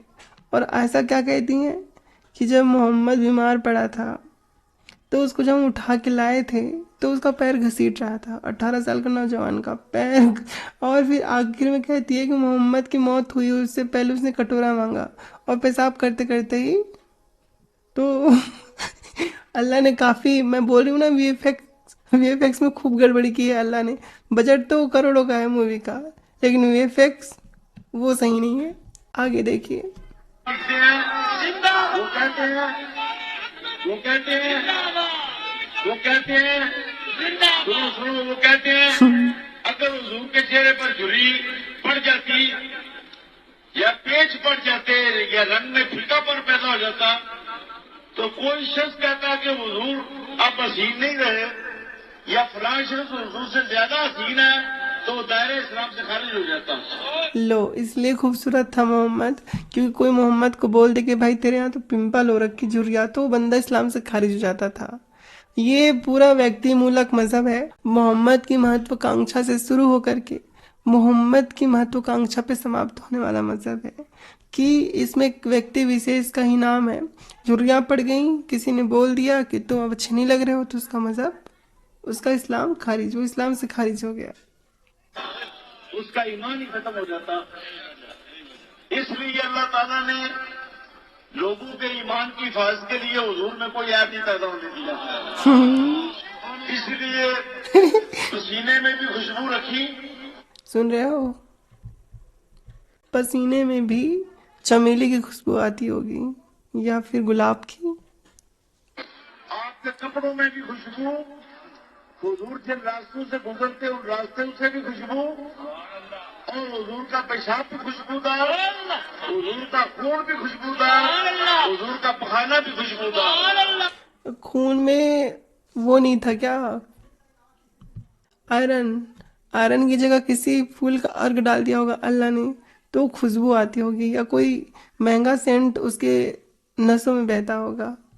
लेकिन समझ ये नहीं आता है मुझे कि मोहम्मद की बॉडी से इतनी खुशबू आती थी, है ना, और उसके खून से भी खुशबू थी, तो ये जो मोहम्मद पे जब लोग हमला करते थे तो मोहम्मद का जो खून निकलता था वो रंग कैसा होता होगा, और जब वो निकलता होगा तो आसपास के लोगों ने, जो गैर मुस्लिम थे, उन्होंने देखा नहीं होगा कि भाई, क्योंकि जब मोहम्मद हमला करता था दूसरों पे तो लोग लड़ते थे आपस में, और जब लोग आपस में लड़ते हैं तो एक तरह का सीन बनता है कि भाई कत्लो गारत करने वाला, तो उसमें कट वट भी लगती है।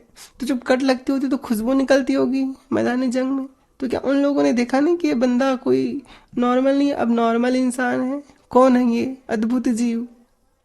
इस अद्भुत जीव के बारे में इतिहास में किसी ने क्यों नहीं लिखा? क्योंकि हमारे पास तो ऐसे ऐसे जीव के इतिहास हैं, बहुत प्राचीन कल्पनाओं में, जैसे कि जो चीज़ें अस्तित्व में भी नहीं है, ऐसे जीवों की हमारे पास कल्पना है। उसका भी वर्णन है।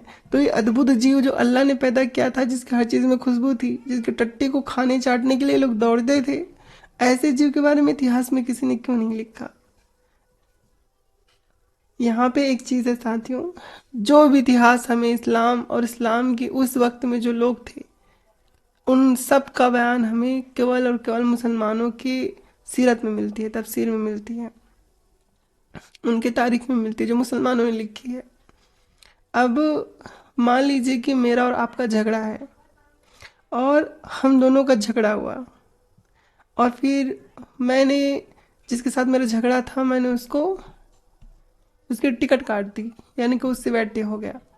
अब मैं आ करके कोई मुझसे पूछता है कि तुम लोगों के बीच वहाँ झगड़ा हुआ था, उसकी मृत्यु हो गई, क्या हुआ था। अब मैं जो कुछ भी बताऊंगी, जो कुछ भी, वो मैं अपने दृष्टिकोण से बताऊंगी, अपने बिहाफ यानी कि अपने अनुसार बताऊंगी। अगर मैं वहाँ पे अपने आप को मजलूम बताऊंगी तो भी मैं ही बता रही हूँ, अगर अब मैं अपने आप को जुल्मी बताऊंगी तो भी मैं ही बता रही हूँ। अगर मैं उसको बुरा बोलूंगी तो मैं जब उसको गलत बोलूंगी कि उसकी गलती थी, तो वो व्यक्ति अपनी सफाई देने के लिए कि भाई यहाँ पे मेरी बात ऐसी है, वो सफाई देने के लिए वहाँ जिंदा नहीं है।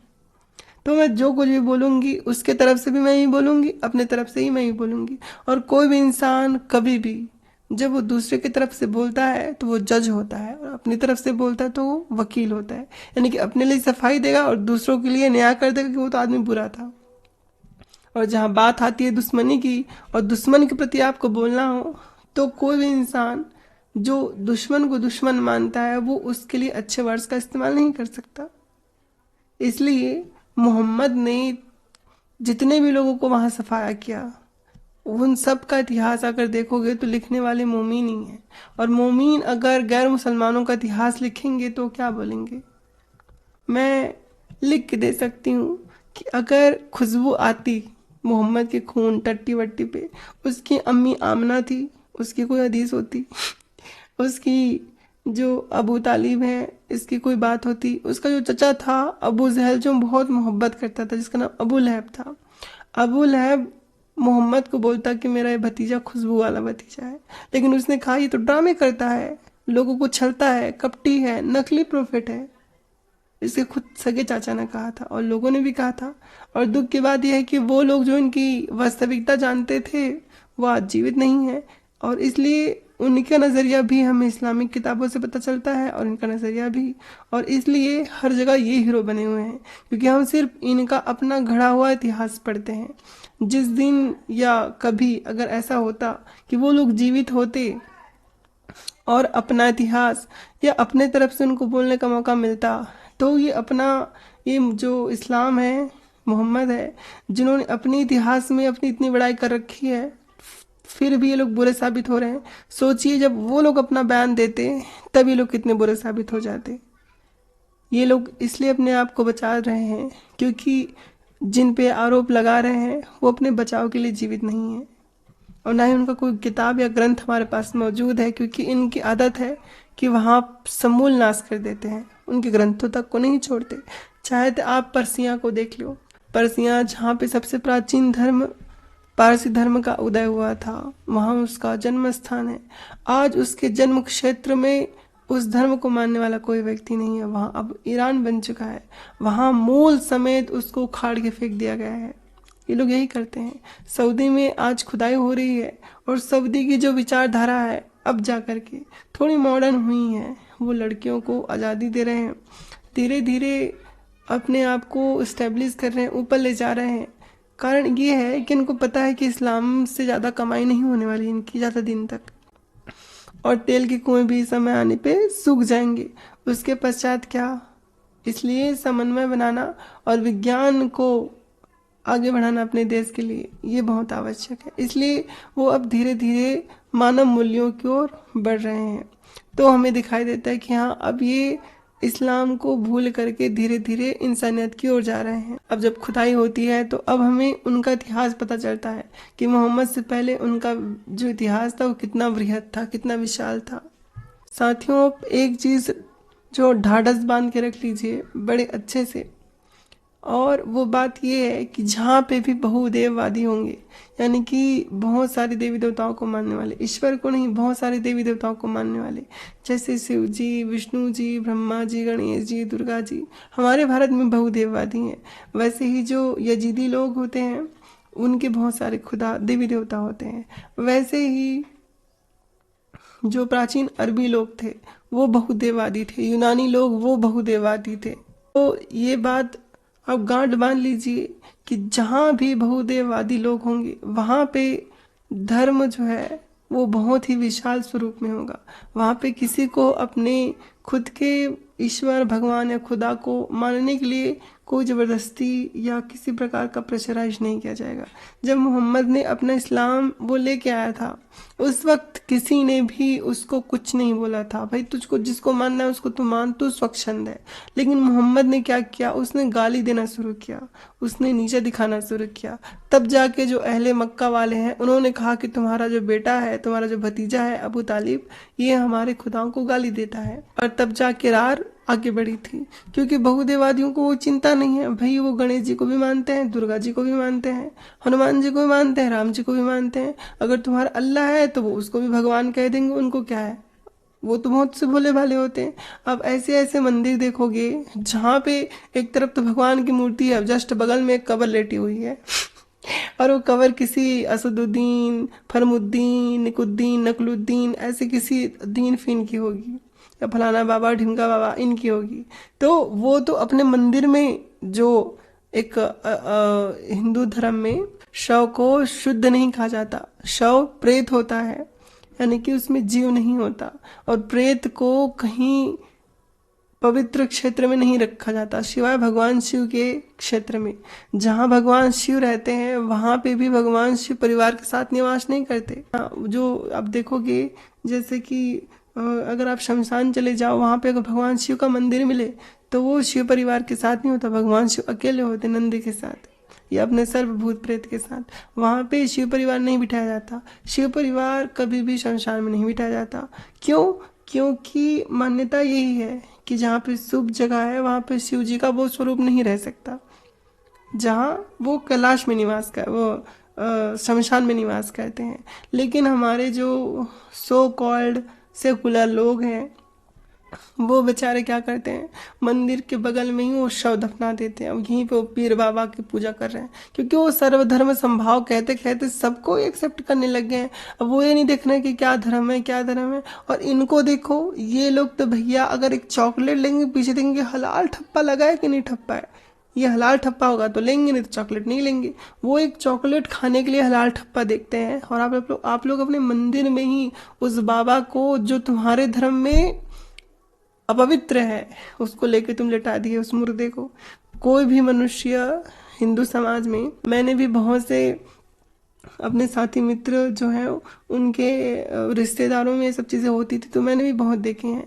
वो जो हिंदुओं में जो होता है, क्या होता है कि जब कोई शमशान से उनको दाह संस्कार करके आता है ना तो स्नान करते हैं उन लोग, वो पवित्र नहीं मानते उसको, क्योंकि विष्णु पुराण और गरुड़ पुराण के अनुसार जो शव होता है वो दूषित हो जाता है, कलुषित हो जाता है, उसको पवित्र नहीं माना जाता। इसलिए मृत्यु के 3 घंटे के बाद गरुड़ पुराण कहता है कि दाह संस्कार हो जानी चाहिए, और दाह संस्कार होने के पश्चात जो दाह संस्कार करने वाले व्यक्ति हैं उनको पवित्र जल में स्नान करना चाहिए, यानी कि पवित्र जल यानी कि स्वच्छ जल में, जैसे नदी तालाब यहाँ पे। तो जहाँ पे उस चीज़ को टच करके आने से आपको स्नान करना होगा। आप स्नान ध्यान करने के बाद यानी कि नहा धोने के बाद फूल पुष्प लेकर के उन्हीं कब्रों में जाते हो। इसको एक और ढंग से दादू जी महाराज कहते हैं कि दादू दुनिया बावरी कब्रें पूजे ऊत, और जिनको कीड़े खा गए उनसे मांगे पूत। अब उनका थोड़ा अलग डायलॉग है। वो कहते हैं, दादू जी महाराज कहते हैं, वो राजस्थान के थे, बड़े पहुंचे हुए संत थे दादू जी महाराज।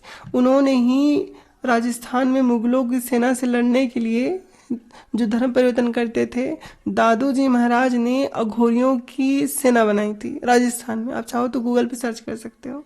तो दादू जी महाराज कहते हैं कि दादू दुनिया बावरी कब्रे पूजे ऊत, कि जो ऊत कहते हैं जिसके पास बेटी होती लेकिन बेटा नहीं होता, यानी कि उसके पास बेटी की संतान तो होती है लेकिन बेटा नहीं होता है ना, उसको ऊत कहा जाता है उस फैमिली को जिसके बेटे नहीं होते।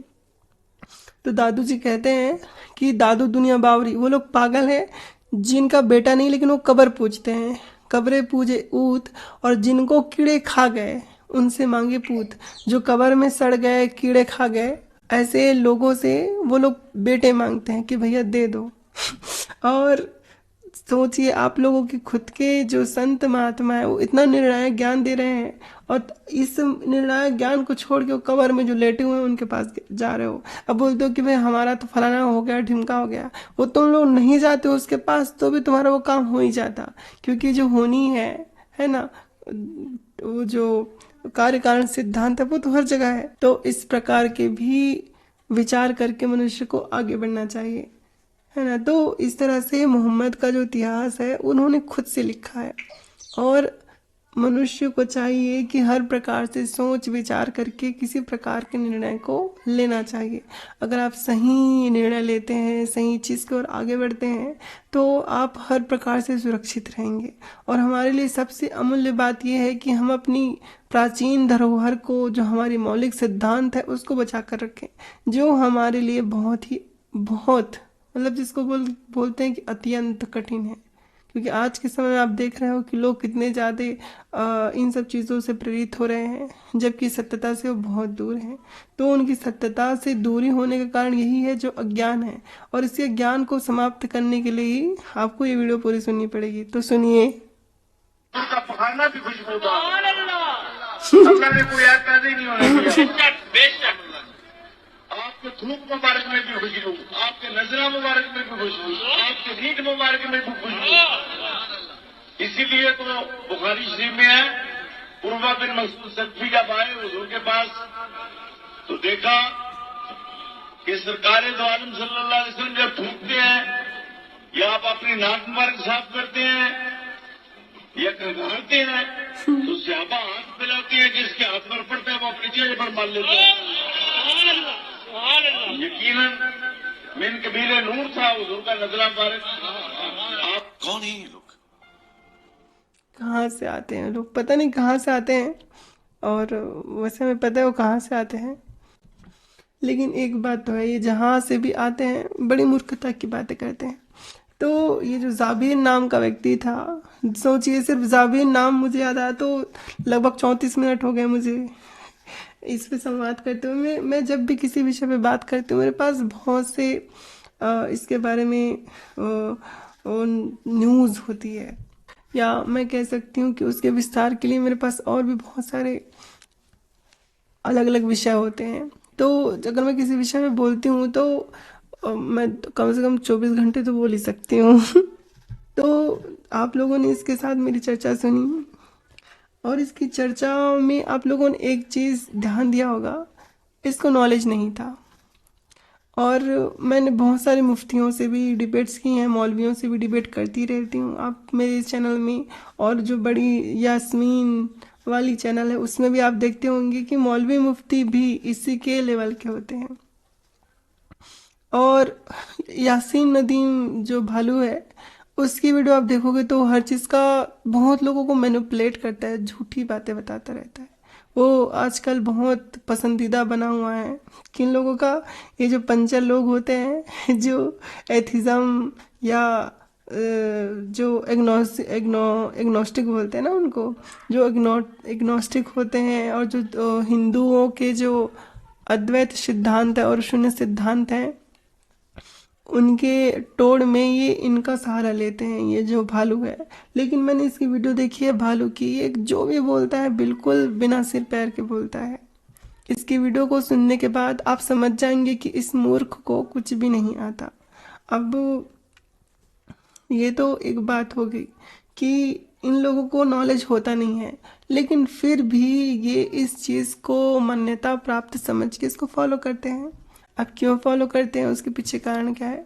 उसके पीछे जो सबसे बड़ा कारण है वो है लालच, कि हमें मरने के बाद कुछ ना कुछ तो होगा, क्योंकि वास्तविकता में सत्य को नहीं जानते। और एक झूठी चेन घड़ी गई है कि मोहम्मद से पहले ईसा था, ईसा से पहले मूसा था, मूसा से पहले इब्राहिम था, इब्राहिम से पहले आदम था। तो एक झूठा चेन बनाया गया है, जबकि आदम वाला चेन ही कट है, आदम तो असल में था ही नहीं। वैसे ही जो जीसस है उसके बारे में लोगों की बहुत सारी बातें हैं, मुझे नहीं पता क्या सत्य है क्या असत्य है, मैंने इस पे चर्चा नहीं की है या शोध जो है वो नहीं किया है इस पे कि वास्तविकता में हो सकती है। लेकिन बहुत सारे लोग बोलते हैं कि ईसा मसीह भी एक काल्पनिक पात्र है, और अगर वास्तविक भी होगा तो ऐसे ही कहीं का सामान्य व्यक्ति था जिसको फांसी पे वो क्रूस पे लटका दिया गया होगा, क्योंकि उसने लोगों को, तो होता है ना एक क्या बोलते हैं उसको, जेरूसलम सिंड्रोम। तो जेरूसलम सिंड्रोम में लोग अपने आप को कोई महान व्यक्ति समझने लग जाते हैं।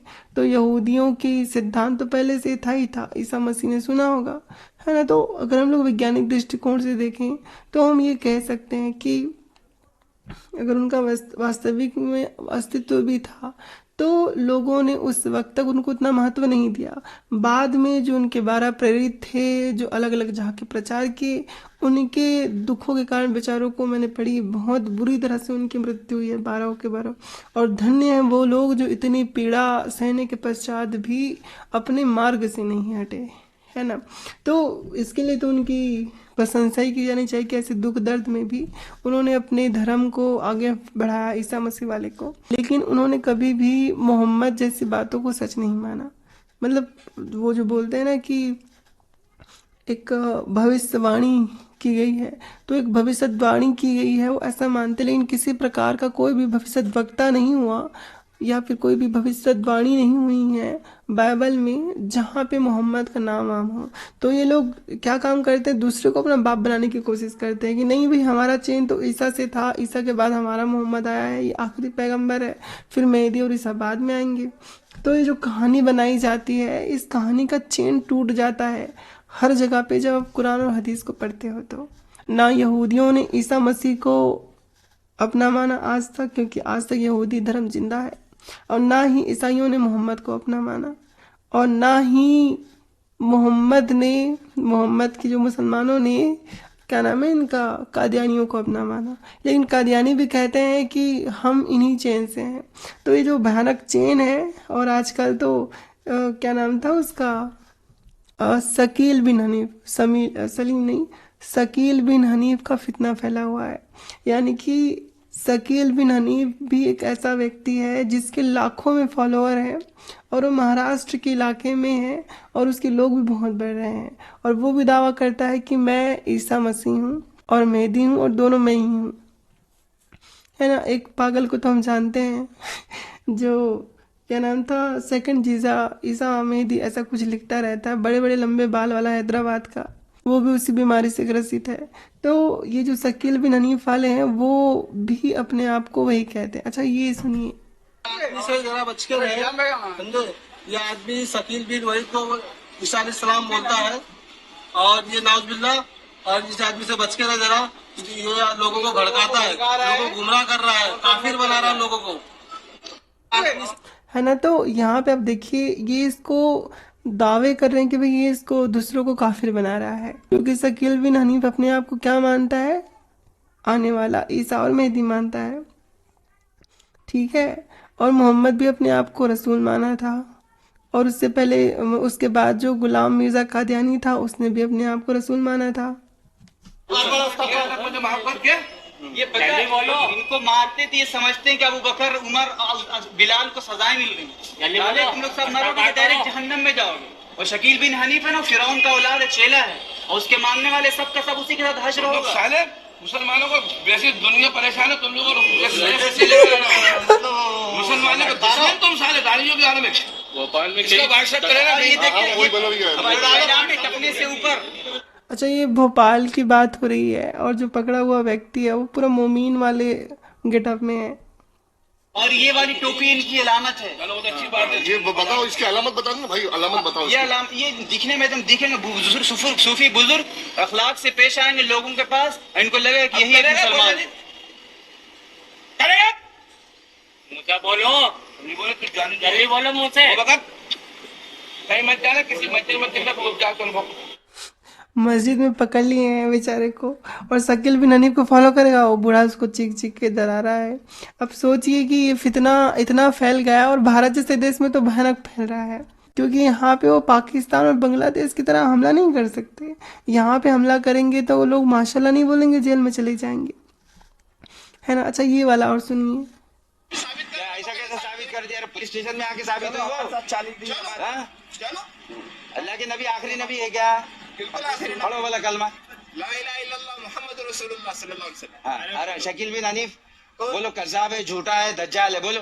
अल्लाह के शकील बिन हनीफ कज़्ज़ाब है, दज्जाल है, झूठा है, ये बोलो। अल्लाह के रसूल अल्लाह, मैं क्या बता रहा, ए भाई अगर वो सही है, ए भाई सही है, मैं क्या बता रहा, शकील बिन हनीफ कज़्ज़ाब है, झूठा है, दज्जाल है, हमारे बोलने से कुछ थोड़ी होता। फिर कौन है वो? फिर है कौन वो है कौन? बोलना भैया, शकील बिन हनीफ कज़्ज़ाब है, झूठा है, दज्जाल है, बोल। अब देखो एक और चीज़ मैं ध्यान दिलाना चाहूँगी आप सभी को। शकील बिन हनीफ एक तरह से इनकी आस्था है, जो शकील बिन हनीफ को मानते हैं, ये इसको बोल रहे हैं कि वो कज़्ज़ाब है, झूठा है, दज्जाल है, बोलो। और जब कोई ईसाई बोल देता है कि मोहम्मद कज़्ज़ाब है, दज्जाल है, झूठा है, तो इनको मिर्ची लग जाती है।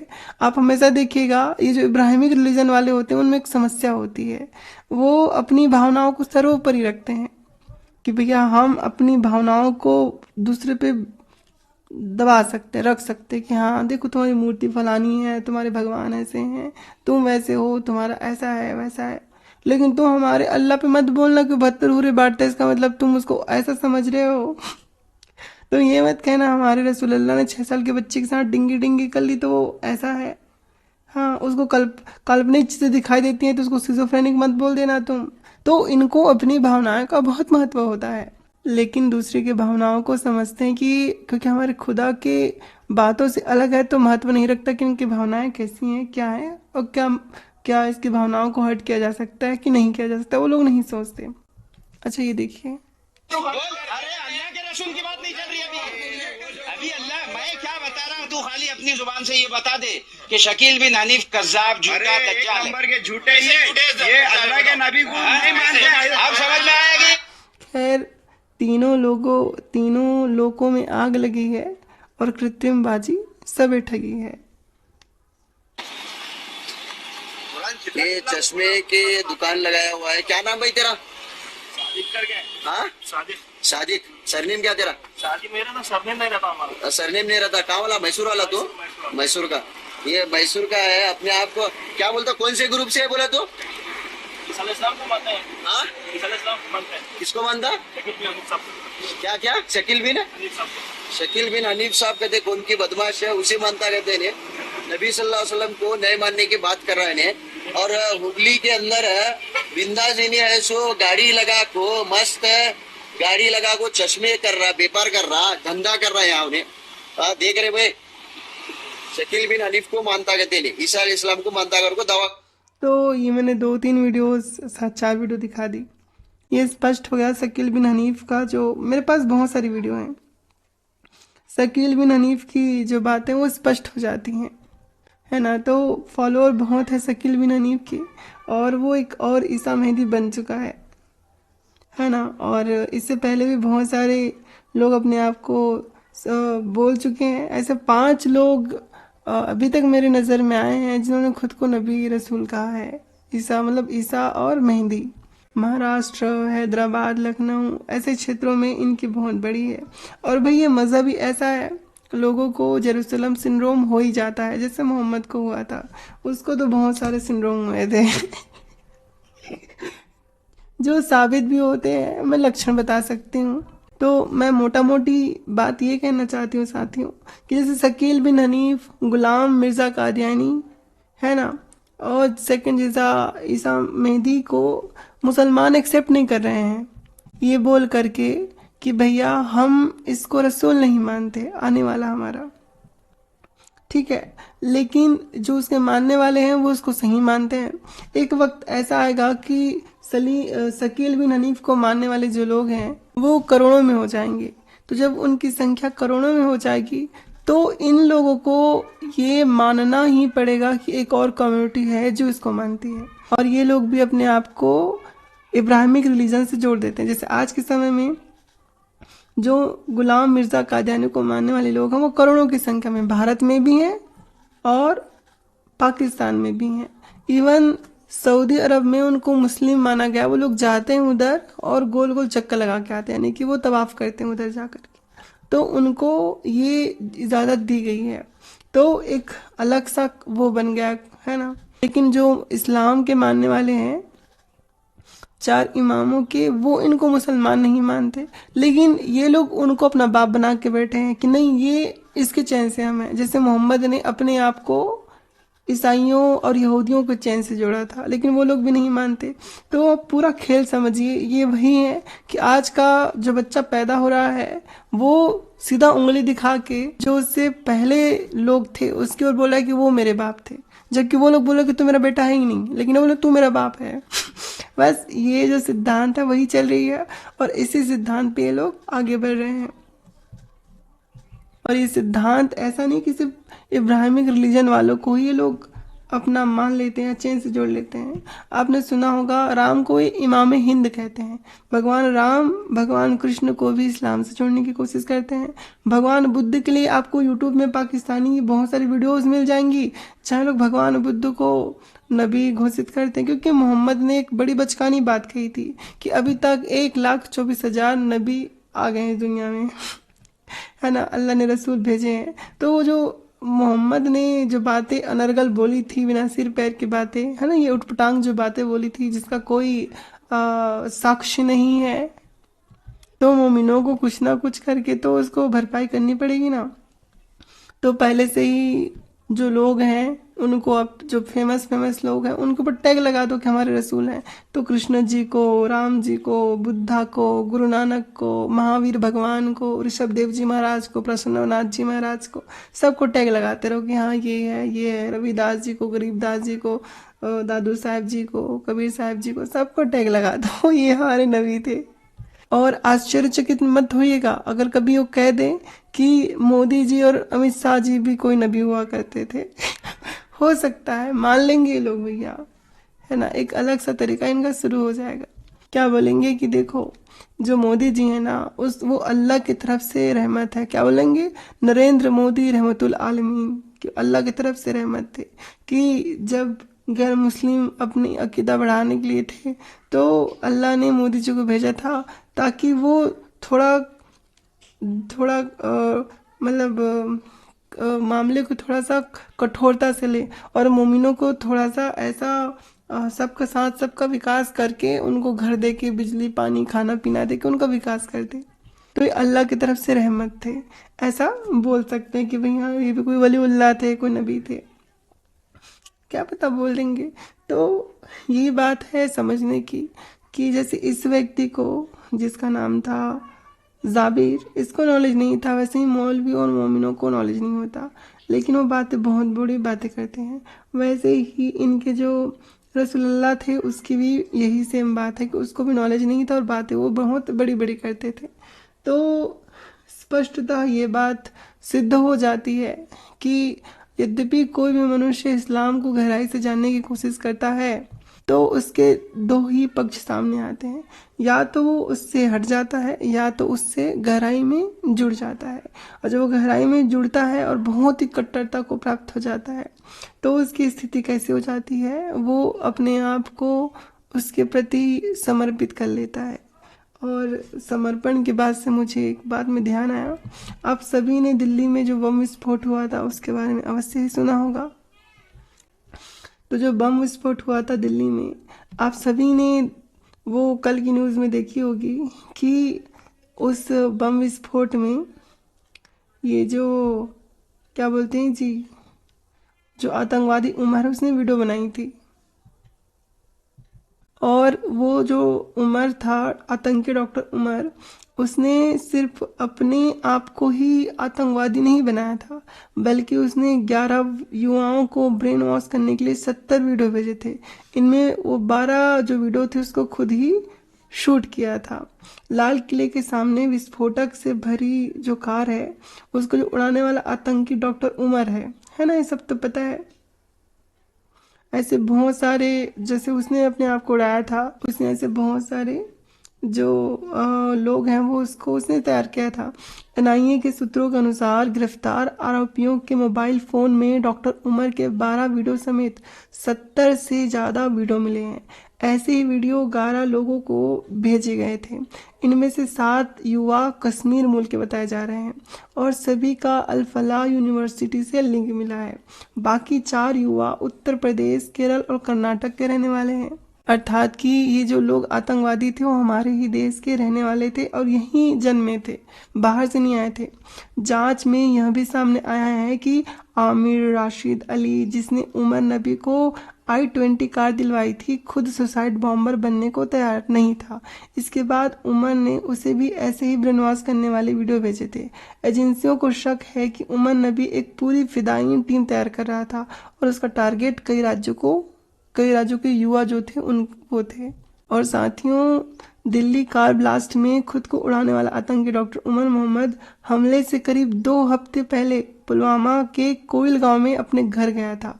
उमर ने अपने 2 मोबाइल फ़ोन में से एक अपने भाई जहूर इलाही को दिया और कहा कि अगर मेरे कोई खबर आए तो फ़ोन पानी में फेंक देना।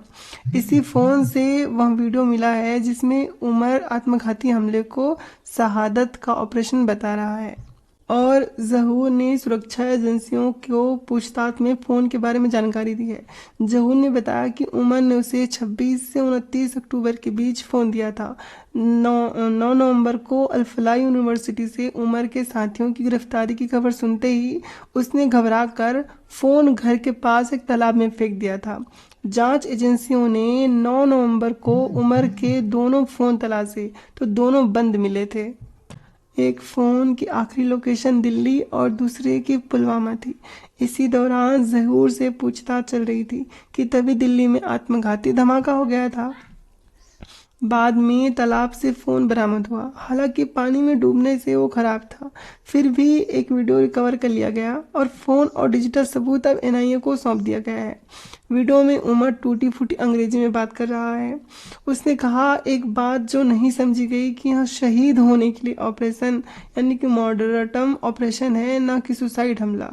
यानी कि वो बंदा अपने आप को कह रहा था कि सुसाइड मतलब कि ये कोई शहादत नहीं है, मतलब सॉरी, ये कोई आत्मघाती हमला नहीं है। हम लोग सुसाइड नहीं कर रहे हैं, बल्कि ये हम लोग दूसरों को मारने के लिए अपने आप को मार रहे हैं। यानी कि ये जिहाद का काम है, फिदायीन का काम है, यानी कि अल्लाह के पास और जन्नत को पाने के लिए है। ये अपने आप को मारना नहीं है, बल्कि जिहाद करना है, जंग करना है।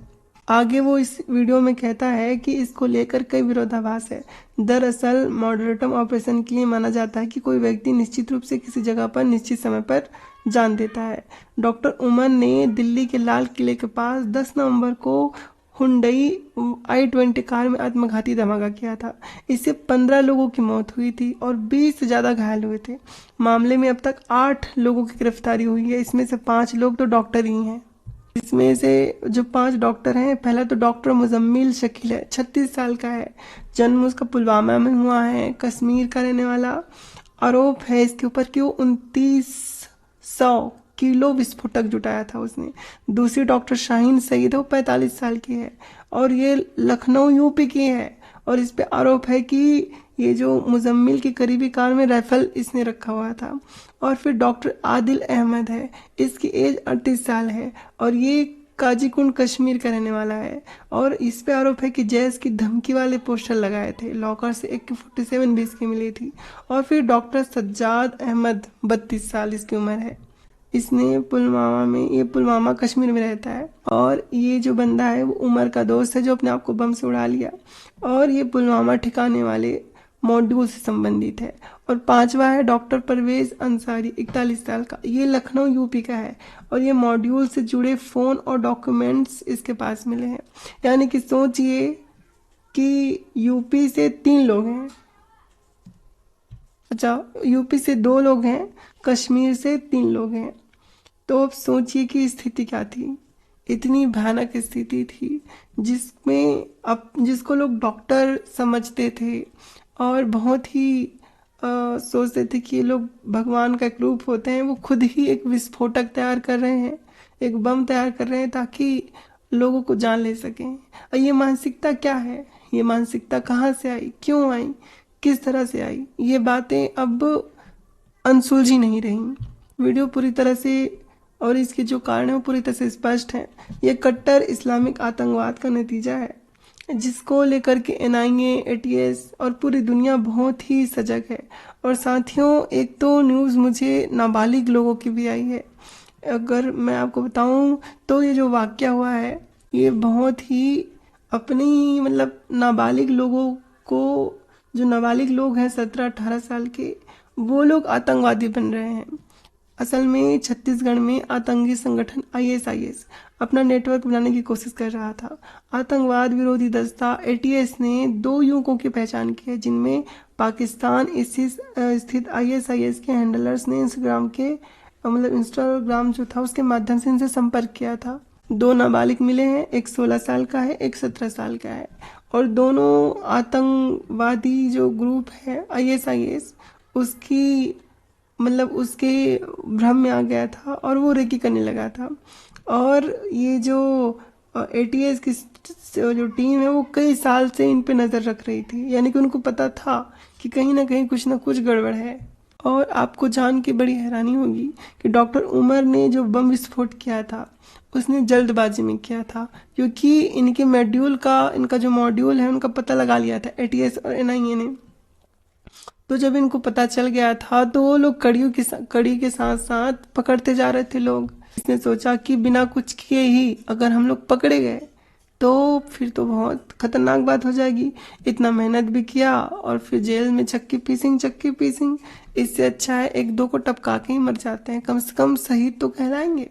तो ये जो डॉक्टर उमर था आतंकवादी, इसने दिल्ली में ले जा करके लाल किले के गेट नंबर 1 के दूर पास जा करके उसने विस्फोट कर दिया। और विस्फोट करने के लिए इस व्यक्ति ने एक विशेष प्रकार के जूते का इस्तेमाल किया था जिसमें एक प्रकार की धातु थी, जिसे बस कुछ प्रकार के संदेश या किसी प्रकार की एक्टिविटी करनी थी। उस एक्टिविटी को वर्क करने से पूरा का पूरा जो उसका विस्फोटक था वो फट गया। साथियों, इससे भयानक और निंदा की बात नहीं हो सकती कि आज का युवा जो कट्टरपंथी हो जा रहा है इस्लामिक आतंकवाद के प्रति, वो इन लोगों के बहकावे में आकर के आतंकवाद को समर्पित हो रहा है। जबकि ये कितनी भयानक और खतरनाक बात है कि एक मानव समाज में इस प्रकार की विचारधारा के लोग रह रहे हैं। मैं यही निवेदन करती हूँ हमारी जो गवर्नमेंट है उससे, और दुनिया में जितने भी बड़े बड़े देश के संगठन हैं, UN है, उन सभी से हम लोग यही निवेदन करते हैं कि आतंकवाद के प्रति बिल्कुल टॉलरेंट यानी कि जो सहिष्णुता है वो नहीं अपनानी चाहिए और बिल्कुल पुरजोर तरीके से इनकी कड़ी निंदा की जानी चाहिए। और जो इनके ऊपर जो आरोप लगे हैं, जो इनके कृत्य हैं, उसके अनुसार कठोर से कठोर कानूनी कार्रवाई करके इनको दंड देना चाहिए, क्योंकि पूरा समाज और दुनिया जानता है आतंकवाद का किसी प्रकार से एक स्वस्थ और उन्नत समाज में जगह नहीं हो सकता। यहाँ पे केवल सांप्रदायिक सौहार्द और प्रेम का ही स्थान है। आतंकवाद का किसी तरह से कहीं भी कोई स्थान हमारे इस देश में और पूरे विश्व में कहीं नहीं होना चाहिए। और जो कोई भी इसको सही मानता है उसका पुरजोर विरोध होना चाहिए कि उन पे भी जांच होनी चाहिए कि आतंकवाद को कोई कैसे सही कह सकता है। आतंकवाद किसी भी रूप में, किसी भी तरह और कहीं भी उचित नहीं है, उसको नहीं सही ठहरा जा सकता। उसका निंदा और उसका समाप्त होना आतंकवाद का ये बहुत आवश्यक है हर समाज, हर देश और हर प्रकार के मनुष्यों के लिए। और साथियों, आतंकवाद की समाप्ति के लिए हम लोग भी अपना योगदान दे सकते हैं। और हमारा योगदान क्या है कि कट्टरपंथ के खिलाफ हम आवाज़ उठा सकते हैं। लोगों को कट्टरपंथ से बचाने के लिए हम उनके कट्टरपंथी विचारधारों को खंडन कर सकते हैं। और खंडन कैसे होगा? जो बहत्तरहूर के चक्कर में, जो इस्लामिक कट्टरपंथ के चक्कर में वो लोग इस चीज़ की ओर प्रेरित होते हैं, हम इस्लाम की सच्चाई बता करके उनको इस कट्टरपंथ से बचा सकते हैं। हमें बस कुछ काम करने हैं। हमें उनको वैज्ञानिक दृष्टिकोण देना है, विज्ञान के बारे में बताना है कि वैज्ञानिक दृष्टिकोण से आप अपना कलौंजी वाला जो बातें हैं, ये जो आसमान में वो गधैया उड़ गई वो वाली बातें हैं, मक्खी के पंख में वो बीमारी इलाज है वो वाली बातें हैं, है ना, पेशाब में खुशबू, टट्टी में खुशबू, पखाने में खुशबू, ये वाली जो बातें हैं। सबसे भयानक बात कि मरने के बाद 72 हूर मिलेगी, ये जो झूठी बात है, इन सब के प्रति जागरूक करना है कि ऐसा कुछ नहीं होता। ये कोई नबी नहीं था, ये कोई खुदा नहीं था, ये केवल अपने समय में बनाए हुए लोग थे जो अपनी महत्वाकांक्षा को पूरी करने के लिए अपने आप को रसूल फलाना ढिमका जो भी है वो बता रहे थे, और वास्तविकता में ये कुछ भी नहीं थे, सामान्य इंसान थे, और कुछ को तो मानसिक बीमारियां थी जो उनके कैरेक्टर में स्पष्ट रूप से प्रकट होता है। अतः अपने समाज को जागरूक करना, कट्टरपन से बचाना, आतंकवाद से बचाना, ये हमारा ही कर्तव्य है और हमारा महत्वपूर्ण उद्देश्य होना चाहिए, क्योंकि समाज में सांप्रदायिक सौहार्द बना रहे ये हम सब के लिए बहुत ही महत्व की बात है। और इसलिए साथियों, ऐसे वीडियोस को जहाँ पे इन सब लोगों की पोल पट्टी खोली जाती है और वास्तविकता बताई जाती है, ऐसे वीडियो को खूब लाइक करें, शेयर करें, और नए हो तो सब्सक्राइब कर लें मेरी इस वीडियो को भी। तो आप सबका अब यहीं पे मैं अपने वचन को विराम देती हूँ, इस वीडियो को समाप्त करती हूँ। और साथियों, हमारे इस वीडियो का उद्देश्य किसी भी धर्म, मत, पंथ, संप्रदाय, विचारधारा, महापुरुष या समुदाय को नीचा दिखाना, उनका मजाक उड़ाना, निंदा करना या अपमान करना नहीं है। यहाँ पे जो भी सामग्री है वो केवल ऐतिहासिक तथ्यों, धार्मिक स्रोतों, प्रामाणिक संदर्भों और वैज्ञानिक दृष्टिकोण के आधार पर शोध और विश्लेषण प्रस्तुत करती है। और आप सभी से अनुरोध है कि इस वीडियो को ज्ञान, इतिहास और मीमांसा की दृष्टि से देखें। नफरत फैलाना, भावनाएं आहत करना या विवाद उत्पन्न करना हमारा उद्देश्य नहीं है। हम सबका सम्मान करते हैं और हम ये वीडियो इसलिए बनाते हैं क्योंकि हम वचनबद्ध हैं इस बात पर कि हम लोगों को जागरूक करेंगे। हमारे संविधान के नियम के अनुसार अंधविश्वास से दूर करना हम सभी मानवों का सर्वप्रथम उद्देश्य है, क्योंकि अंधविश्वास से बहुत से सामाजिक अपवाद, बहुत से सामाजिक विकृतियां, त्रुटियां उत्पन्न होती हैं, जिससे भविष्य में हम सभी को ही कठिनाई होती है। तो इन सब से बचने के लिए सबसे प्रमुख जो उद्देश्य होना चाहिए वो समाज का कल्याण है और समाज को जागरूक करना है। तो आप सभी इस वीडियो में जुड़े उसके लिए आप सबका बहुत बहुत धन्यवाद। आप सभी से अनुरोध है कि इस वीडियो को शेयर कीजिए और अंतिम में अपने विचार अवश्य लिखें। और अगर कोई साथी मित्र हमें वित्तीय सहयोग करना चाहता है तो वो इस QR कोड के माध्यम से हमें सहयोग कर सकते हैं। यह हमारे एक मित्र के नाम पे है, सुरक्षा कारणों से हमने किसी और का ये QR कोड दिया है। तो आप सभी का जुड़ने के लिए पुनः धन्यवाद, और किसी अन्य वीडियो में आप सभी से भेंट होगी। जब तक के लिए नमस्कार, जय हिंद, जय भारत, वंदे मातरम। आप सबका मंगल हो, आप सबका कल्याण हो। नमस्ते।